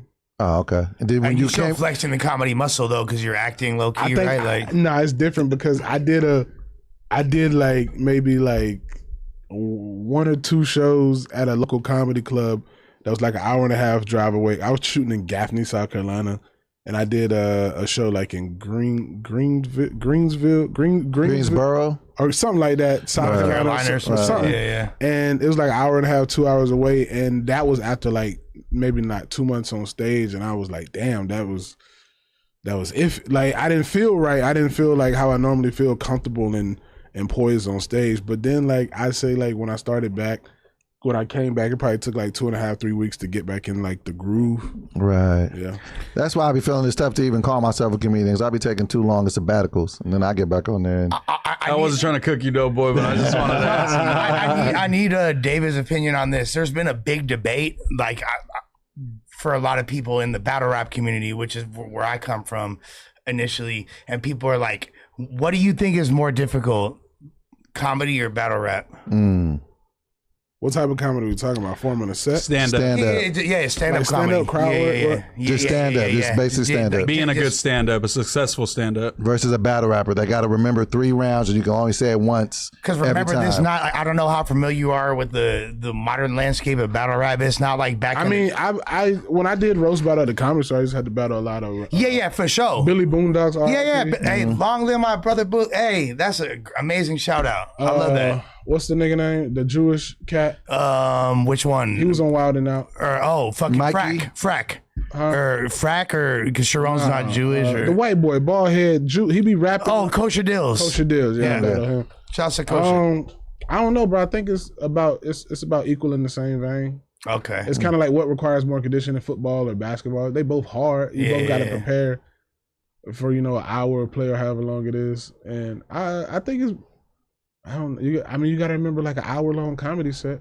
Well, yeah, and that's the thing. Like comedy, like seemingly requires a lot. Like here's the degree of difficulty for my perception in comedy, is you have to keep this crowd of people fully engaged, and it's one person. Like you might be doing crowd work, playing off some like environmental shit, but really at the end of the day, it's you and a mic, and that's it. But You know what I'm saying? it's just like Chappelle said, like an hour-long set. Well, I mean, most comedians, some comedians not doing an hour. Like I do like 45 on stage when I headline. And I do a roast at the end where I bring people up. But I mean, bro, it's like jazz. There's highs and lows. It should be a journey. You should take people through a whole bunch of different emotions. At some points, you should lose them, but then you should get them back, and then you should have moments where they're quiet. You should have moments. There's very few comedians who can keep you laughing like for a full hour, like just back. Like Tony Roberts is one. Cat Williams does a lot of talking, but he's engaging. The way he talks, the way his cadence is, it makes you want to. Some comedians just make you want to listen, like Dave Chappelle. Like I listen to Dave Chappelle so much, I might not laugh. I'm like, damn, what he just said. You know what I'm saying? you like thinking about it. I might miss the punchline because I'm still thinking about the shit that he just. A lot of like, bro. One of my favorite comedians to watch is Anthony Jeselnik. He's funny. Very, very dark. But that's what I like. I like very dark. Like that dry, dark humor. That you're not supposed to hear. Like, fuck, this nigga talking about some pedophile shit. But it's funny. And like the tone of voice he's saying it in and is how just he looks. hella normal, yeah. Bro, I like dark humor. So Same. So most people who have like very like dry, dark humor, there's lows and there's highs because they're telling you, they're building up to something to hit you at the end. So you feel like there's two different styles. There's the comedians that is going to be like constant laughter all the way through, and then the fools that are just going for the pop once every 10 minutes. Yeah, let's like say. the storytellers. They got I mean, a Ali- 5 minute Ali- setup. like- Ali Sadiq does a good job. Oh my holding God, he's your amazing. attention and then breaking you, however long it takes him to get to where he needs to get. But I mean, like that's why people fall in love with different comedians because they got different styles. Ali Sadiq cried in the middle of okay. his set and kept going. It was so powerful. He got a new special. So there's that, and then there's a degree of difficulty in battle rap where it's like I have to memorize like over an album's worth of material because these dudes are like rapping a cappella 5-minute rounds of like Shakespearean level, like intricate writing that if you're regurgitating anything anyone else has said before, gonna much like call you comedy, on it, yeah. you're gonna be like held to the fire in that sense. But the and reason we're crazy was because we got to get comfortable in the pockets of silence. boom. I was going to ask you about that. How do you find that? Because I don't even want to call myself a comedian, You but got to get on stage, nigga. but- that's the only way. sometimes I panic if they not laughing. So but sometimes, like you said, you got to set it up and like really. So how do long you as they're find not- comfort in quiet? As long as they're not heckling, you have Right. their attention. When Okay. if they're quiet, that's good because they're listening. But if they're fucking, hey nigga, you know what I'm saying? You better tell a joke real quick. Okay, but what about like the Kill Tony shit, right? You have 1 minute to get these motherfuckers, and if those people are quiet for more than 20 or 30 seconds, you're low key not cooking, right? Like, I mean, but you better fucking cook with that punchline. yeah, And I you feel gotta- like you might fall flat on your face in the 1 minute, but then that interview saves you. You know what I'm saying? I feel I've like had- he tries to save people in the interview. I mean, bro, see what you got. I've had many bad sets on Kill Tony, but my interview roasting Exactly. saves the whole. It just is what That'd be the best part. You know what I'm saying? Not even the minute. Do you ever get surprised by jokes? Like, do you ever have a joke where you like, I know this one is gonna kill, and then it don't, or then never you have does. one that you think is just a throwaway, and you do it, and then it murders. I kind of write on stage. More so like I normally have like a subject. Like I don't know. Let me look. I try to write like a topic every day. You know what I'm saying? And would you say that you write jokes, or do you just like get like a premise and then just kind of just build on it? Like I saw a girl yesterday with blue hair, and I just wrote "liberal chicks have big titties." So I'll take that and try to expand on it. Because Okay. they do, bro. The bitches who ain't gonna give me no pussy got some of the best bodies, and it's like we ain't gonna agree on shit. But this bitch with purple hair, thick to the motherfucker, titties big as hell. you're right, baby. Whatever you say. you gotta say me. Gender neutral bathrooms, not so bad, you know? They be Shawty. fucking bad. I'm like, God damn, I know she ain't gonna fuck with me. I wanted to ask you this too, and he's not here, but I want to ask you in his. I want to know. This is a question I want to know. You've seen Adam enough on his content, right? You see how like his sense of humor and kind of how he does. Trying to get him to do stand up. What words would you give to Adam if he was gonna get in the stand up game? Stay doing porn. Don't do stand up. He don't got the personality of a comedian. I think he does. I think he has that deadpan delivery that could kill. Too confident to be a comedian. You think so? I know so. You don't think he could be vulnerable on stage? Security. He now. get too much pussy. Yeah, he is getting a lot of it. Like He got to go on a It's not drought funny, and you try know? to write some Yeah, jokes. what he gonna draw from? Like, where's the hurt? Sorry, Les. Right, where's- whatever- that whatever- means you're out too. Whatever. I think I'll be okay. Nah, you've been fucking way too much lately. I'm saying No for him way. to start, like the problem is he's popular, Yeah. and when you start comedy, you're gonna be bad until you know what you're You doing. gonna get the Brendan Schaub effect. So it's like, say he sell out a 500 seater, and then he's up there terrible for 30 minutes. How many of those is he gonna really sit through? He's too cool. Like how many? But of what if you walk him into it and maybe He gonna have have like to cut his teeth, right? maybe he has a seasoned comedian like yourself, and you say, "Hey, Adam, you could open up a show. You got 5 minutes." But I wouldn't. That's what you're here for. I'm trying to pitch my guy. Why not? But I wouldn't. You wouldn't let him get 5 minutes to open up? No, he's too cool, bro. Nah, man. I'll fuck with that. He got to earn his keep. Ain't no passes. He Nah, gotta go to open mic, nigga. Yeah, we got to hit the open that mic. was So he my got to thing, go yeah. through gladiator school. No, but why would That's the only anyone? way you can't in comedy. You can't skip steps. Yeah, why would anyone do comedy without doing at least some open Exactly. mics? No, so he no does. matter what. So we got to get Adam to an open mic. Yes, Okay, we're gonna get Which it. I don't think that will happen. but and it would ideally be like He in better off doing like a porn star comedy show. That could kill. Just have all porn stars there. Like a little spoof type of thing. I've seen him Not do even that, a actually. spoof, but it's just like not. I don't even want to say gimmicky, but it's just like a night. Oh, this is porn star comedy, and the niggas in the industry come there. He could probably be funny with that. yeah. Ooh. Like an AVN Awards, but and- comedy show. and book kinda like vibe. 2 or 3 real comedians, and then he may host it. Right. And at least he got Have somebody write him some That's jokes. actually a good idea. There we go. He should do Literally already did it. he should do something like that. He did it. He done it before. I seen him do it. Who Adam has? Yeah, Stand up. yeah. Porn stand up is a thing. It's a whole thing. yeah. How was there it? is a Wait, I genre. never heard of This this. is a long. There this is- is a while there's ago. been a genre That Ryan that- guy, that Pillow Talk guy. Was it good Yeah. or no? Was it good? Ryan Pownell.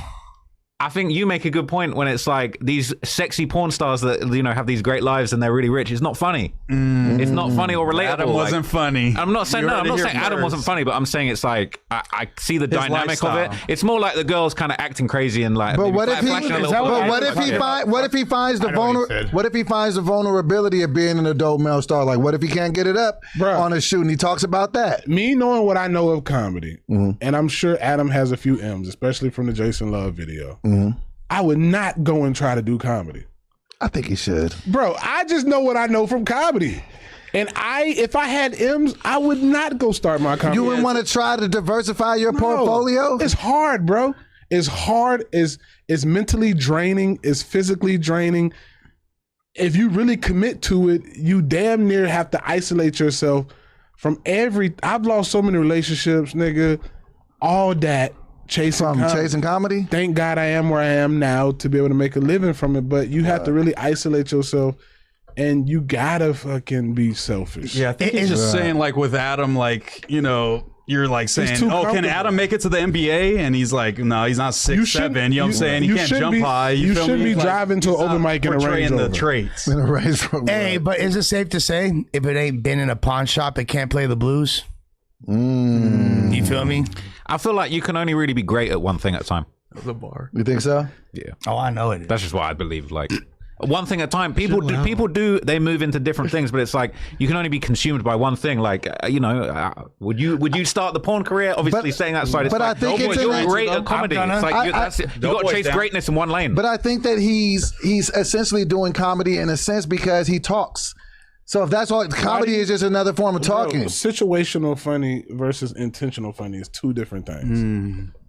Yeah, we all got a funny homie that might not be a good comedian. Every nigga at the barbershop funny. But also even intentional funny in the context of a podcast don't translate necessarily to being able to rock a stage. Absolutely. It's timing, bro. It's kind of the Drewski thing. Like Drewski's the king of that, but we've never seen him do stand-up. There's several people that got popular from podcasts, and then they go see their stand-up, and they're like, "What the fuck?" You know what I'm saying? Like, it might not be the same. But that even Rogan, they give Rogan that critique. But this has been the biggest critique. But you don't see Rogan, bro. There's some niggas who have elevated beyond seeing a person to where you're seeing a thing.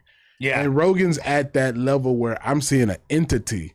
This is no longer, you know what I'm saying? No, I get what you're saying. Rogan's not good at comedy. It's like an enterprise. This is performing on stage. Bro, I've seen Rogan kill. I mean, I've seen him perform and he's cool, but it's like he's better at podcasting than comedy.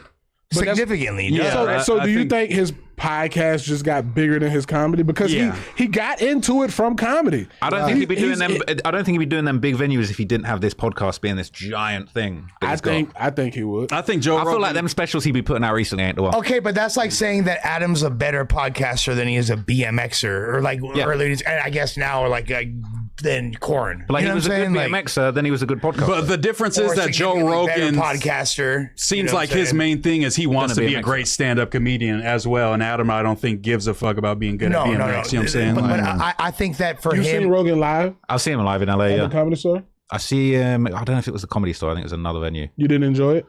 It was all right. This is years ago. I saw him and Tony Hinchcliffe, and I didn't know who Hinchcliffe was at the time. And Hinchcliffe, I thought, flamed it, and I thought Rogan. Tony killed. I find Rogan to be a little corny and cheesy, personally.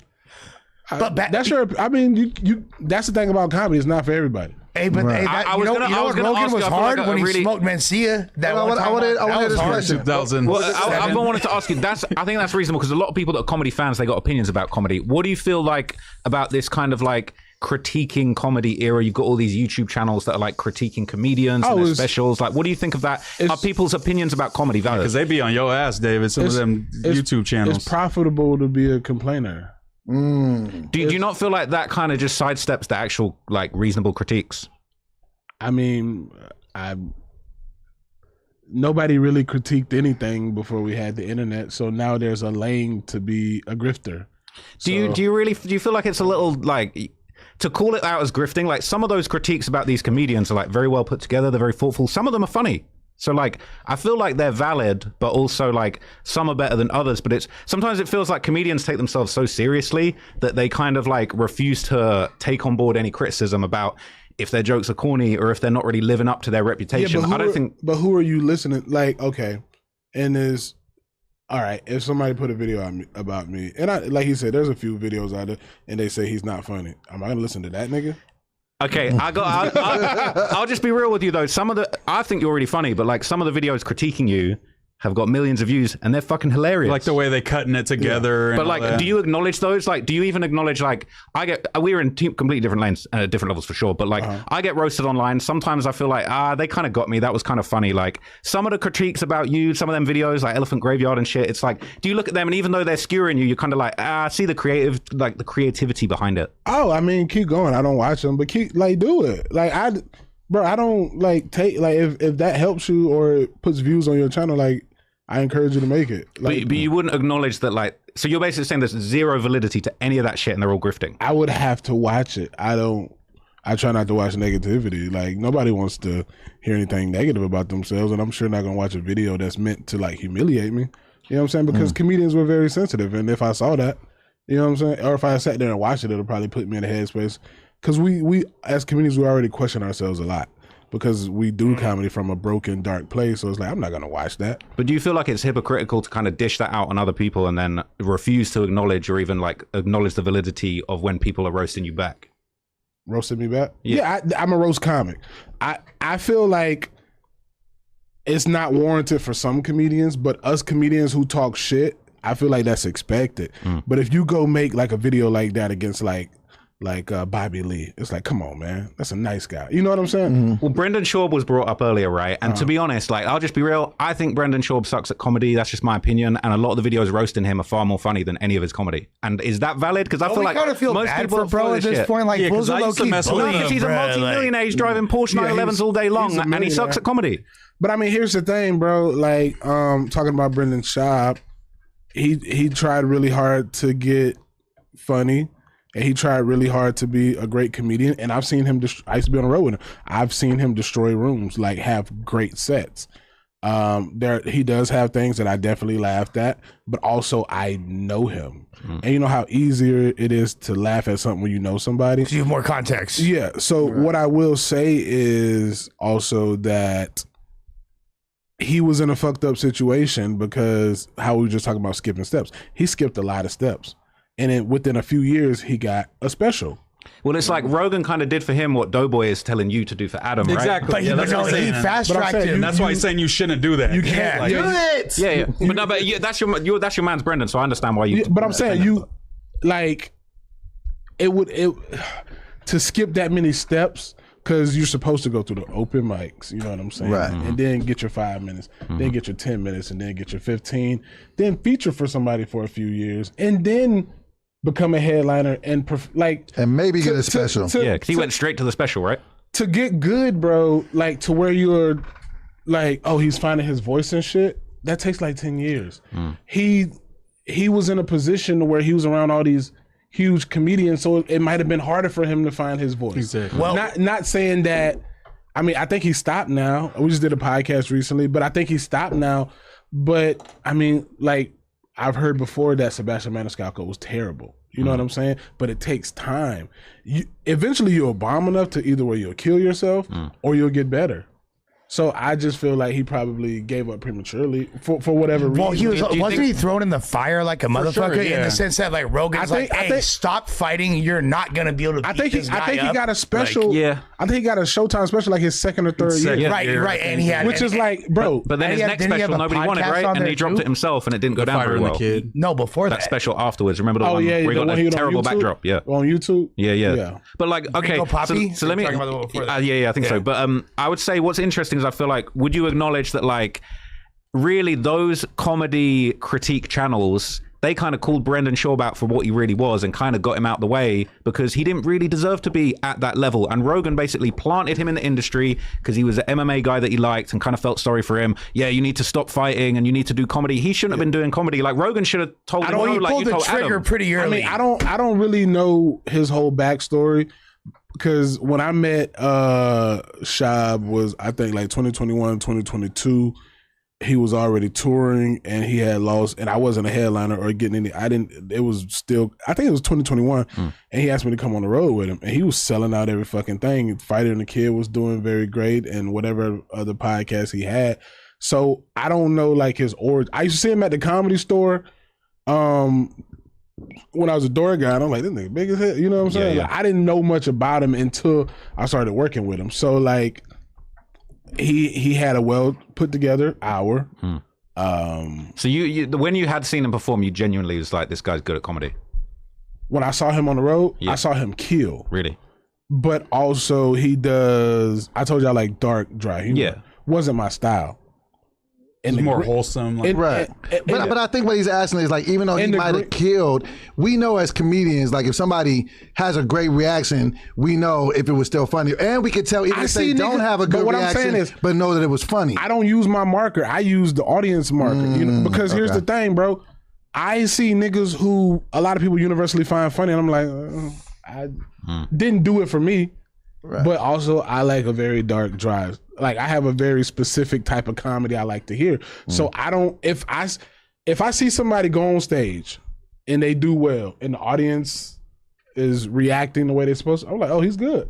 What did you think when Cat Williams said like Joe Rogan kind of forced his little group of like 5 or 6 comedians on the whole scene? Did you think that was valid? I feel like if you put yourself in a position of power like that, you should. Even if they suck at comedy? It's subjective. Somebody's paying to see him. Yeah, because I don't think you could say like Tom Segura sucks at comedy. No, but I'm saying Okay, so if we're talking about Rogan's circle, his immediate circle of The comedians, Rogan sphere. okay, Rogan, whatever. Yeah. Andrew Schultz, Theo Vaughn, Bert Kreischer, Tom Segura, Shane Gillis, Shane Gillis, Mark Norman, Hinchcliffe is Norman, coming. Ari Shaffir, Yeah. Is Hinchcliffe in there? Tony Hinchcliffe. So how did Those are all Brendan killers. get on that That's list? killers, Because those are the like Because they're that was all his solid. boy from the UFC, Yeah, but then I mean, bro, saying he told him to retire. I mean, here's the thing, bro. Like, if I had a powerful platform like Joe Rogan, I'm going to put my boys on. And I've taken niggas on the road with me that I find funny. And we go do shows, and the reaction from the crowd ain't there. Hey, I'm sorry, dog. I find you funny, but Yeah. It's too early or something. So you'll take somebody off the show, even if you know the content is good, but if it's not working with the crowd, they can't. Well, here's the thing, bro. They might have 4 or 5 bad shows, and now the club owner has told my agent. Right. And I'm not gonna let my agent tell my homie. I'm gonna tell him, Right. hey, dog, I'll bring you back on the road in like 5 months. Let's see, you know, Go work on some stuff. I ain't gonna say that, but I'm gonna be Right. like, hey, I gotta switch some shit around. I ain't bringing no opener. I don't want to kill nobody. I don't want to extinguish nobody's fire, bro. Like, the smallest thing can fuck a nigga up. So I'm like, and I know, like, for me too, bro. Like, if a nigga I look up to, hey, you suck. I gotta take that. Might fucking send me in a whirlwind. So like, Isn't there a constructive way to say that though? Like in at least being like a little bit more genuine to how you, because it could potentially help some niggas them, right? know how to perform, bro. Yeah. Some niggas just know how to perform, but it won't translate in other mediums. That just is what it is. They don't have it. Some And that's a niggas- fucked up way to say it, but some people can murder a room but put out terrible specials, bro. It's just part of the game. Some niggas put out amazing specials, and then you're gonna see them and it's like, what the fuck was that? but that's like saying some people have great radio freestyles, but some people make great albums, or some people, yeah, Sci-Hi the Prince. Yeah, exactly. I ain't Great never heard a verses. radio hit, Right. but I'll watch that nigga freestyles all day. Right. And what you're saying, if I'm Rogan, would I platform my homies like that? Yes.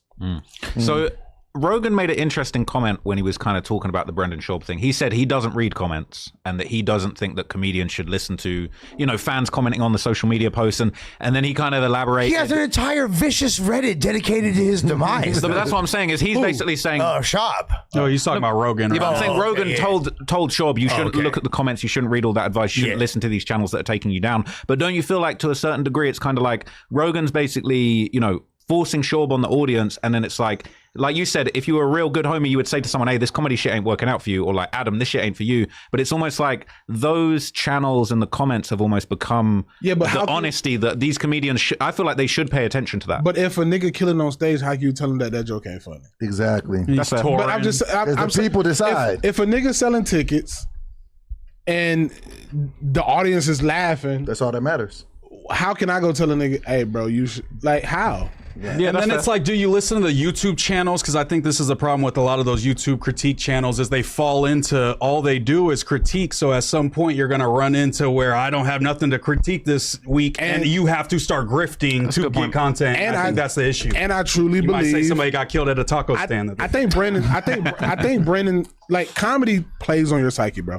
It will drive you crazy because you have bad shows, you have good shows. And I think if Brendan still did comedy, he would still be selling out shows. Let me ask you this. Sorry, just before you say one last thing on Brendan. I feel like where he went wrong is, even though you don't think they're valid, I would say a lot of the comedy critique channels and even the subreddit, the toxic subreddit, I feel like they had him in such a chokehold. And I feel like the one thing he should have done, and I've said this in some of my videos, but like the one thing I think he should have done is leaned into it and just said, fuck it, I'm going to go be Rabbit in 8 Mile and just respond to and look at and make jokes out of all this criticism rather than ignoring it and pretending it's not going on. And say Bappa on it. I feel like he should have faced that head on, and I feel like the comedians, like even Rogan, he's at such a high level, but it's almost like ignoring all the criticism and pretending it doesn't exist. Like, you guys are supposed to be funny, like Brendan, roast the subreddit back, like you're supposed to be a comedian, like get your jokes off. That's what you're saying. You know what I'm saying? But that's like the rookiness, so that like him skipping steps didn't prepare him for that moment to fire back like these other veterans would do. Digital crowd work, basically. But what does that do? Like you're I feel like he could have saved his career if he'd have done that. But he's also, if you go on Reddit, you're playing to niggas that's not buying tickets. Niggas that buy tickets be on Reddit? No. I mean, I don't know if anyone was buying tickets to Brendan shit. We sold 22, and we got a ton of people on Reddit. But Yeah. that's fair. Yeah, that's fair. They didn't sell many We got a tickets ton of people to the on No Reddit. Jumper. None of them tapped in. I mean, They didn't want to see me and Dope but Boy. that's, They didn't, but here's the motherfuckers. thing, bro. Fuck Like, y'all. I think the reason that we even have shit like that is because, like, for the first time in like human history, we're all so different, right? Like what I do, what you do. But if we can find one thing that we can channel to talk shit about, even if you, bro, I've had people, like you talking about the Reddit and the YouTube, I've had people watch them shits and come to my shows to not like me and be like, bro, I just had to come see if you was funny. Yeah. And they probably fuck with you after that, right? Exact. So what I'm saying is, bro, we're at such a different point in humanity that we're all so different that if we ain't got shit going on in life and our life sucks and somebody can give us a nigga who we can't beat up, you can't beat up Brendan Schaub, probably looks better than me, in shape, got millions of dollars. If y'all can convince me why I should hate this successful nigga, let's all pile Yeah, on. we all uniting for that. But successful niggas is not Also, hating on he that. has the same problem as Adam. Like he's too cool for comedy. So Adam and Brendan Schaub doing stand-up. Yeah. Oh yeah. I'm too, Minus the fighting. I'm too busy trying to figure out how to be like a multi-millionaire than to, I mean, it sounds like a good, if I was young in my career, yeah, I would go on all these things, YouTube and leave comments. But I mean, It's not necessarily you're leaving comments, but it's almost like roast. I would do that if I was roast them back. If You're I was looking like a PR kind of type but of I'm thing. saying, Like, if I was a young bull, I'd do that. So- So like, I got my fan base and it's increasing, and my ticket sales are doing well, and I'm on a tour now for like the next 3 years. So it's like, so it's like an ego thing. You feel like it would for be you an to sit ego there, thing yeah. for me because it's like, even if you do come to my show and don't like me, bitch, I got your ticket money. yeah, facts. Let me ask you this. Do you find it as a comedian that technology is impeding on the ability for comedians such as yourself to organically build that hour just because of how everything is so microwave, everything is so fast? Like, do you feel like it kind of fucks up the feng shui of creating that special, hour? The silent majority, bro. That's what I would say. The silent majority. The minority is very loud through Reddit and YouTube. They're very loud. The silent majority who buy tickets don't even go on that shit. Like, bro, I'm on a theater tour right now with the Killers of Kill Tony, and we're doing like 7,000, 6,000, 5,000 tickets a weekend. Yes, wait. So it's like, Come on. who gives a fuck if a nigga go make a YouTube video about me? Good. Bro, by the end of this tour, nigga, my kids ain't got to worry about shit again. You know what I'm saying? So There's more important things. David's not funny. Yeah, there's so many there's so many bubbles in the world that people are existing in and I thriving just try to in. stay. I just try to stay in the positive. I mean, niggas ain't gonna like me. So one last question I would have on that is Tony kind of went on Rogan recently, right? And he sort of responded to the criticism about his roast jokes and the George Floyd joke and stuff. And a lot of people felt like his response was a little lame, where he was just like, well, all the people critiquing me are broke and they're losers and their careers didn't work out the way that they should have. But do you feel like, because even some of the stuff you're saying, it feels a little bit like, I respect what you're saying. It's like, yeah, well, I'm still selling out hella shows. I'm still making hella money. That's cool. But if we're just debating like the art form of comedy, like him kind of deflecting and saying, well, all the people critiquing me are losers and their careers didn't take off. But like a small comedian selling out a small venue, but that has his integrity and is making comedy and art that, you know, they feel is pushing the boundaries better than just, you know, trying to pacify the biggest audience possible. Right. Like, do you not feel like there's still some validity to that? Even other comedians critiquing comedians? Or is it just like, my jokes are my jokes. I'm not taking any criticism from other comedians, other YouTubers. They're all broke. They're all irrelevant. Like, is that how you see it? I ain't gonna call another comedian broke. I ain't even gonna call a. I just feel like this. If I like the fact that there is Reddit. Mm-hmm. You should be able to get it off. Yeah. I like the fact that niggas make YouTube videos. Go make your money. And if you gotta fucking put slander on my name, go do it. Like I genuinely don't give a fuck. I really don't, bro. But that's just my mindset. Like my childhood like it conditioned me for this. But what I'm saying is I got criticized by a lot of comedians and everything when I had the George Floyd thing, and I didn't go out and say they were broken. Their career. I mean, bro, I did it, and now you got the opportunity to say your piece, and that's just how I feel. Like, regardless, anything I put out, whether good or bad, nigga, you got the opportunity to say your piece, and I'm not finna go over here and engage in a battle with you because I said my mind, now you saying your mind. Sure. I can't disagree with your mind, and I can't say what you said is wrong because then it opens the space to where it's like, well, what you said was wrong. How you gonna say what he said is wrong? Let me ask you this. Is there anybody in your world that if they critique you or give you some criticisms, you really take it like, I respect this individual? And when you saying what I do appreciate is when older comedians, like TK Kirkland came to me like 3 years ago. I had a nigga, I couldn't have had a more perfect set. You know what I'm saying? The proper breaks for applauses, laughter throughout the whole 20-minute set. And he came up to me, not in front of everybody, like some comedians. Hey, young brother, you're funny as hell, but you need to expand your knowledge. That is a great way to tell a nigga, broaden your shit up, because he said the world needs to know you. Don't just make it for this group. So a follow-up question to that, because that makes so much sense. Forget about the YouTubers and the Redditors and all that bullshit. Have you ever been on a run or had a set or even just told a joke where maybe you thought it was funny going in, but afterwards you look back and you was like, I wasn't proud of that. That was hacky. Like that was below my own standards. All the time. Yeah. Because I, unless I'm headlining or doing a showcase for like agents or something, I'm always trying out new shit I might say it and they'll be like, it sounds like somebody else can say that. It ain't like me specific enough. It wasn't your voice enough. Yeah, it wasn't my voice enough. Like I got a joke, and y'all, any comedian can take it. Where I'd be like, my dad's Hispanic, so I'd be like, I'm black and Hispanic. My lower half is black.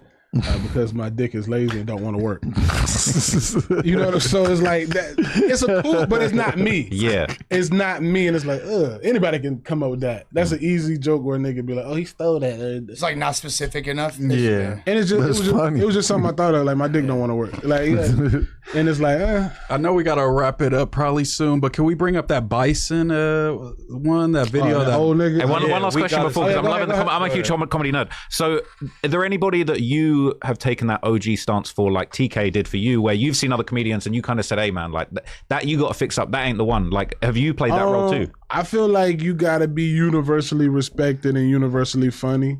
I don't feel like I'm at the tier to really tell a nigga what's funny and what's not funny. You know what I'm saying? Like it's like I'm not there. I don't have any, unless you're open micer. I don't got no business giving you no advice. If you were working, touring, comedian, booking shows, I shouldn't really be telling you nothing because we're essentially in the same little arena. I haven't elevated, and you can easily be where I'm at, you know, and I was just where you was at not too long ago.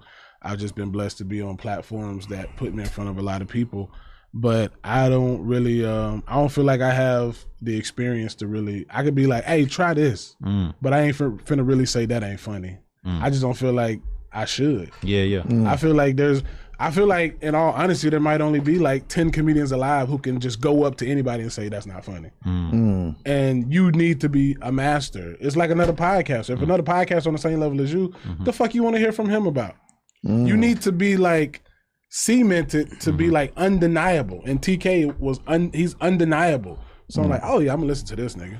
But like, you know, comics do that shit all the time. Like, hey bro, try this. This may make that hit a little harder. A little tag here. Right, Yeah, that makes sense. And that makes sense. That gives a lot of context to why some guy in his basement, you're not respecting his opinion on the critique. You know what I'm saying? But I feel like these are the questions people have wanted to know. You know what I'm saying? I really like the answers. Yeah, bro. So. I mean, at the end of the day, bro, if you able to be on Reddit and you got an opinion about me, make it.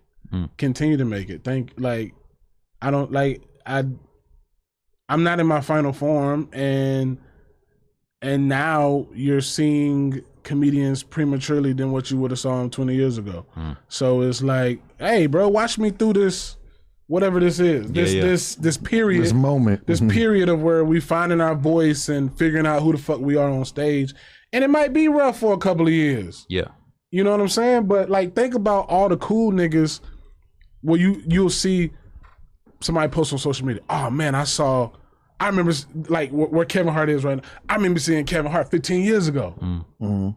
And now you get to compare that to like where he's at. It's too, I don't know. You said at the start, eras. like, pressure makes diamonds, so that kind of comes full circle to exactly what you said. So And actually, just to follow up, Ross, I have a comedy nerd question as well. Just because, like, you've had so much experience in the different venues and all that, and you're affiliated with this group, there's so much critique seemingly over like the Joe Rogan adjacent comics, like particularly at the mothership when it comes to leaning on racism and for shock value. And you said earlier, like, you ain't feeling it like when non-black people say the N-word. You ain't feeling it when people, you said even like growing up, like the white boys that was trying to be cool and they would use the N-word, but that's kind of like yeah. goofy. I mean, I heard Mexicans say it, and it was just like, once I saw that was what y'all do, it's like, okay, well, what the fuck I'm about to do? No, I feel you. No. That's what a they valid. do. That's, you know, coming from where you come from, I feel like that's clearly 1,000,000% valid. Do you feel like those critiques and anything you've experienced over there like validates that, like that those comedians are being a little bit racist, and that environment is conducive to just racism for the sake of racism under the veil or auspice of comedy? I mean, bro, I think great comedy is when you can push those lines and push those margins. Louis C.K. does it best. Is he racist? He said the N-word in a special. Does that make him racist? You know what I'm saying? I think racism is more than a word. Like, if a comedian, it's like people call Tony racist, and I know a totally different person. So it's like when he goes on stage and make a joke that people might not get, it's like, I know him, Right. so I can't even look at him as racist, and I know how he is. So it's like, I don't, even with Rogan, like, I'll say this, all the comedians, we do have dark sense of humor, but they've never said something to me or around any of the other black comics that was racially insensitive. I've never experienced that. Is it difficult to, like, to the point where is it for you to conceive of, all right, this is another white boy saying the exact same thing? Like, is it even possible for What you you to, mean? okay, like, let's say because you're like, oh, I know Tony ain't racist. He up there saying this. Let's say it's another white boy, though, saying the exact same shit as Tony. Would it be like Shane or someone you don't know per Shane- se? Shane had a very funny joke when he said, I thought Spirit Airlines shut down how all these black people get here. That shit was funny as fuck. That shit was funny. I guess, do you feel like it comes down to like you can tell when I'm someone's just- being hateful or not? Like, Bro, I'm just, and I guess that's why people call me a coon and a Oh, opinion man, addict. what's that word? You know what I'm saying? I guess, bro, I'm just open. Like, bro, unless you do something to like try to harm me, I ain't gonna view you as racist. And I believe everybody is a human. And then if I do think you racist, I probably want to sit down and talk to you to find like what the fuck happened. No. You know? Get to the root of it. Like, yeah, like, weren't you, bro? Why are you like this? like, do you really hate niggas, or you just be saying? You know what I'm saying? Right. Like, I would like want to ask that question. Like, what's up? Like, what happened, bro? Why you like that? Yeah, no, I love comedy as much as the next guy, but let's check out this Bison clip, bro. I'm tired of talking this inside baseball shit. I'm not gonna lie. I love you guys. Nah, but fuck you. Sorry. Dog. Let's keep it pushing. Let's hit it. Uncle Lush went to Yosemite or Yellowstone. Had to. Is there somebody on his head? So we see some people in the back. Just keep an eye on those folks in the back over there. Why the fuck would you be that close to a wild animal? And he's sitting there They're like, trying to get a good pick. He like, you playing in my face? You They old playing as in hell my- though. Y'all ain't never been on vacation in them places. Like, you ain't thinking that the He like, bison man, you gonna got run me up fucked on up, nigga. Let me roll and get up. Man, I'm about to go hit me a nigga. Man, where this white boy at, man? I mean, What like genre of animal is I'm a on bison? your ass. I'm on your ass. I'm your ass here, Frederick. Is it like a horse type animal? Probably in the same category as like Oh no! Oh no! Oh, okay, yeah. They're woolly mammoths. the way it was rolling, I was They're like thinking of, like, elephants. He hits him with a couple loop-de-loops, the old man. Oh! And then he catches him lacking. Why'd he stop? He's trying to hit him with the reverse. You know, he goes around. Oh! He on your ass. He hits one more spin and he catches him lacking. Oh! Oh!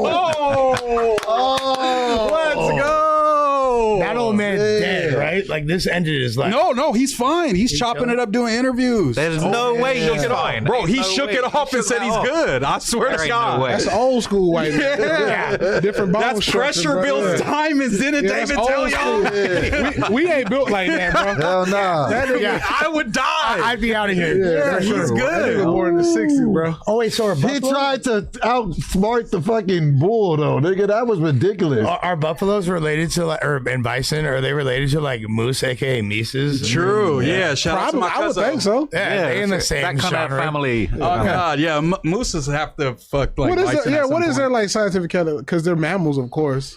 They like Yeah. they kind of taste somewhere in between deer and burger. They're herbivores, though, right? They only eat vegetables, right? Oh, actually, bison burgers smack. But they don't tell y'all but that. They don't. But they don't eat meat. Yeah, No, I don't think so. yeah, they don't eat meat. I don't think we really Pigs eat. will. They eat Pigs whatever. will. Pigs will eat whatever. But They'll they, eat anything. yeah. Then they got your a ass. split. They got a split hoof. They do have split hooves. No, a little too Fun much. facts of Doughboy. I love that. No, Fun facts with Doughboy. and they eat humans too, like in the. They'll eat whatever the like fuck Hannibal. you put in the slop Yeah. pot. Those, yeah, they I gonna think eat. the bison was just spinning for all, like the white man has taken a lot of his homies out over the years. Where is Millions this? of them. Oh, Yellowstone Honestly, Park. hey, why ain't he running up on the natives? If we're True, being fair? yeah. Like At least the natives kept a few of them around. The whites pulled up and cleared them out. Hey, bro, you ain't seen Dances with Wolves? the bad guy tribe. What they? I ain't even gonna say it like that, but They like the odds. stacking all the skulls Yeah, on top of each other. them fools had hats as far as they were putting BTA on needs the to slide bison, on the bro. real ops, There was yeah. like thousands of dead, and they left the meat. That's why Kevin Costner and them was tripping. They're like, oh hell no. Kevin Costner. Oh God, shout out to him. Yeah. Just saying. Yeah, shout out to all Yeah, the bro, bison out that had there. to be scary as fuck. Hell yeah. Come on. You think you could shake a bison, or like the old convo was like shake a hippo? I'm hitting the nigga with that yang, nigga, and I'm out of there, nigga. Okay, you think you could juke him? That's how I put you on the basketball pot. Okay. I'll put you on some skates. But for some nigga. reason, you ain't bring your shoes I today. forgot my For some shorts. reason, you ain't my bring your shorts. shoes I or your forgot the shoes. I got some You ain't shorts in wearing the car. drawers either. You said. What? I got some shorts in the car. It's lit. Where the basketball court at? You know I'll bust your ass. I don't think so. You're They call me the hefty lefty. This is what we got to deal with on the regular, David. This is what we've been holding them down know while what you've it been is. gone touring. I wanna see me doing your thing. delusional Doughboy. I hit you with that. I hit you with that Ginobili, nigga. Hey, Doughboy fuck some shit in the bathroom here. What you think about I that? did not. Fuck the bitch. Yeah, you did. Oh, Looks just like him. David know I got hoes. You had one. I don't know what you got now. No, Shorty looked like he spawned out of his, like he unzipped his own skin and like a female spawned of For himself, real? crawled out. Yeah. Like this isn't And then her he- shell. He cracked a bit. Yeah. Where's the security It footage? didn't happen. It's in the bathroom. No, but no, we have footage of him coming onto the pod and announcing. It was a it to us. 24-hour stream, and I made a joke, and everybody took it to life. Oh, It's you a horror. streamed in here for 24 hours? Yeah. And he was that? fucked in It here. was hella funny. We did like 3 so far. Yeah, it was lit. But You stay here the whole 24 hours? I stayed for 24 He sleeps hours. about 12. Yeah, for yeah. 24 Your hours ass straight, up. but Doughboy we is still love the him. most You put prolific you sleeping sleeper. on the stream? Nah, but for a little bit. He was sleep right next to Then I was Mac. They eating was sharing sausage air mattress. McMuffins in the Crip morning. Mac on 55th Street? Yeah. That nigga? 5'5", They yeah. slept next to each other. How is it Yeah. impossible to sleep next to Crip Mac? Like, he too loud. He waking you up. Yeah, was he Yeah, snoring? He a big dude? I didn't sleep next to him. Yeah, he's a big dude. Yeah, he look big. He's part Samoan. I also got the for real? I got the no jumper tattoo that night. What do you think of that? Hey, David, could Crip Mac do stand up? Forget Adam. Could Crip Mac hit the stage? He could get away with his personality for a half an hour. Okay, now that's a we long might set. got something to cook up. I think, long bro, set. that because just watching that nigga's entertaining. I was like, bro, people like that who have a hell of a personality, they should just host and friends. Because the thing is, you come up top, you have a comedian open, then you do like 10, 15 with your personality, some crowd work, then you bring like other real comedians, then you might just come back. Could we do Adam and Friends? You can do whatever you want. That it ain't going to involve David. I want you to get behind this, man. Nigga, Crip Mac and friends was I'm sounding like working- it might I'm- got I'm- I like motion. Crip Mac and friends. I'm working towards a sustainable Yeah, he doesn't want to hang Movie- around with the gangsters anymore, comedy Doughboy. career, yeah. Adam and Friends. I'll be the opening act. How funny though was You Crip be the Mac? opening act. I'll take it. You know when Crip Sorry, Mac big homie. went on Wildin' Out, and I got he him on was like, Wildin' Out. They were doing the roast me. It was like the back. Oh And yeah, forth. Nick hit me up about that. I wasn't. I hit you too. You was out of town. Nah, Nick He hit ain't me respond to first. you. I hit you too, though, nigga. Big back. If he texts me, why would I text you back about it? Why would I? Oh, okay. I'm just saying I was still looking out because he told me I know. got B-Lou up there, Craig was up there, Boo Capone, Patrick.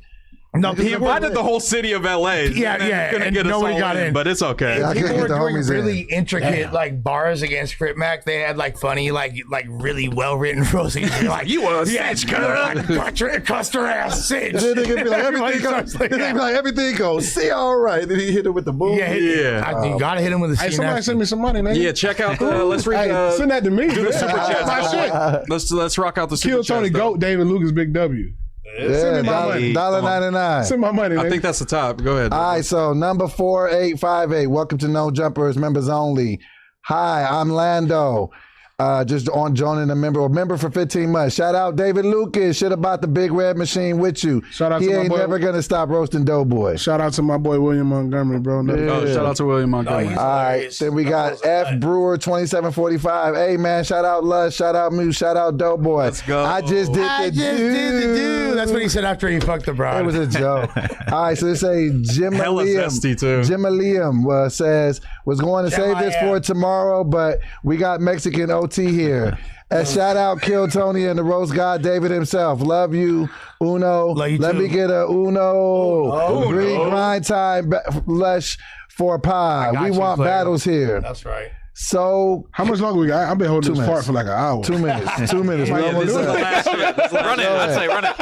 Let's run it. I've been trying to be We're polite. At almost least done. fart 2 into the minutes. mic if you're gonna do it. So, I'm gonna blast SoCal Nick, welcome to No Jumper members only.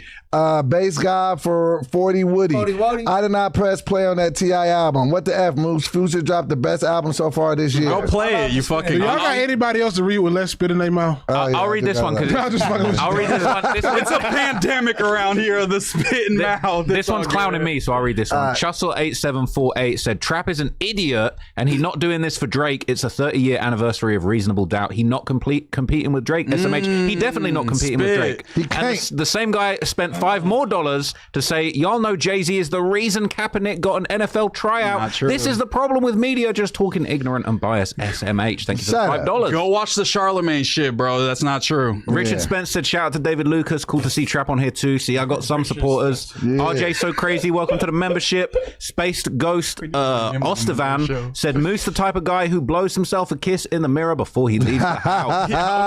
Yug A Channel, welcome to the membership. And Skinned Christ said, Monday show for real, the best show right now. Bring on Dally Mullen next.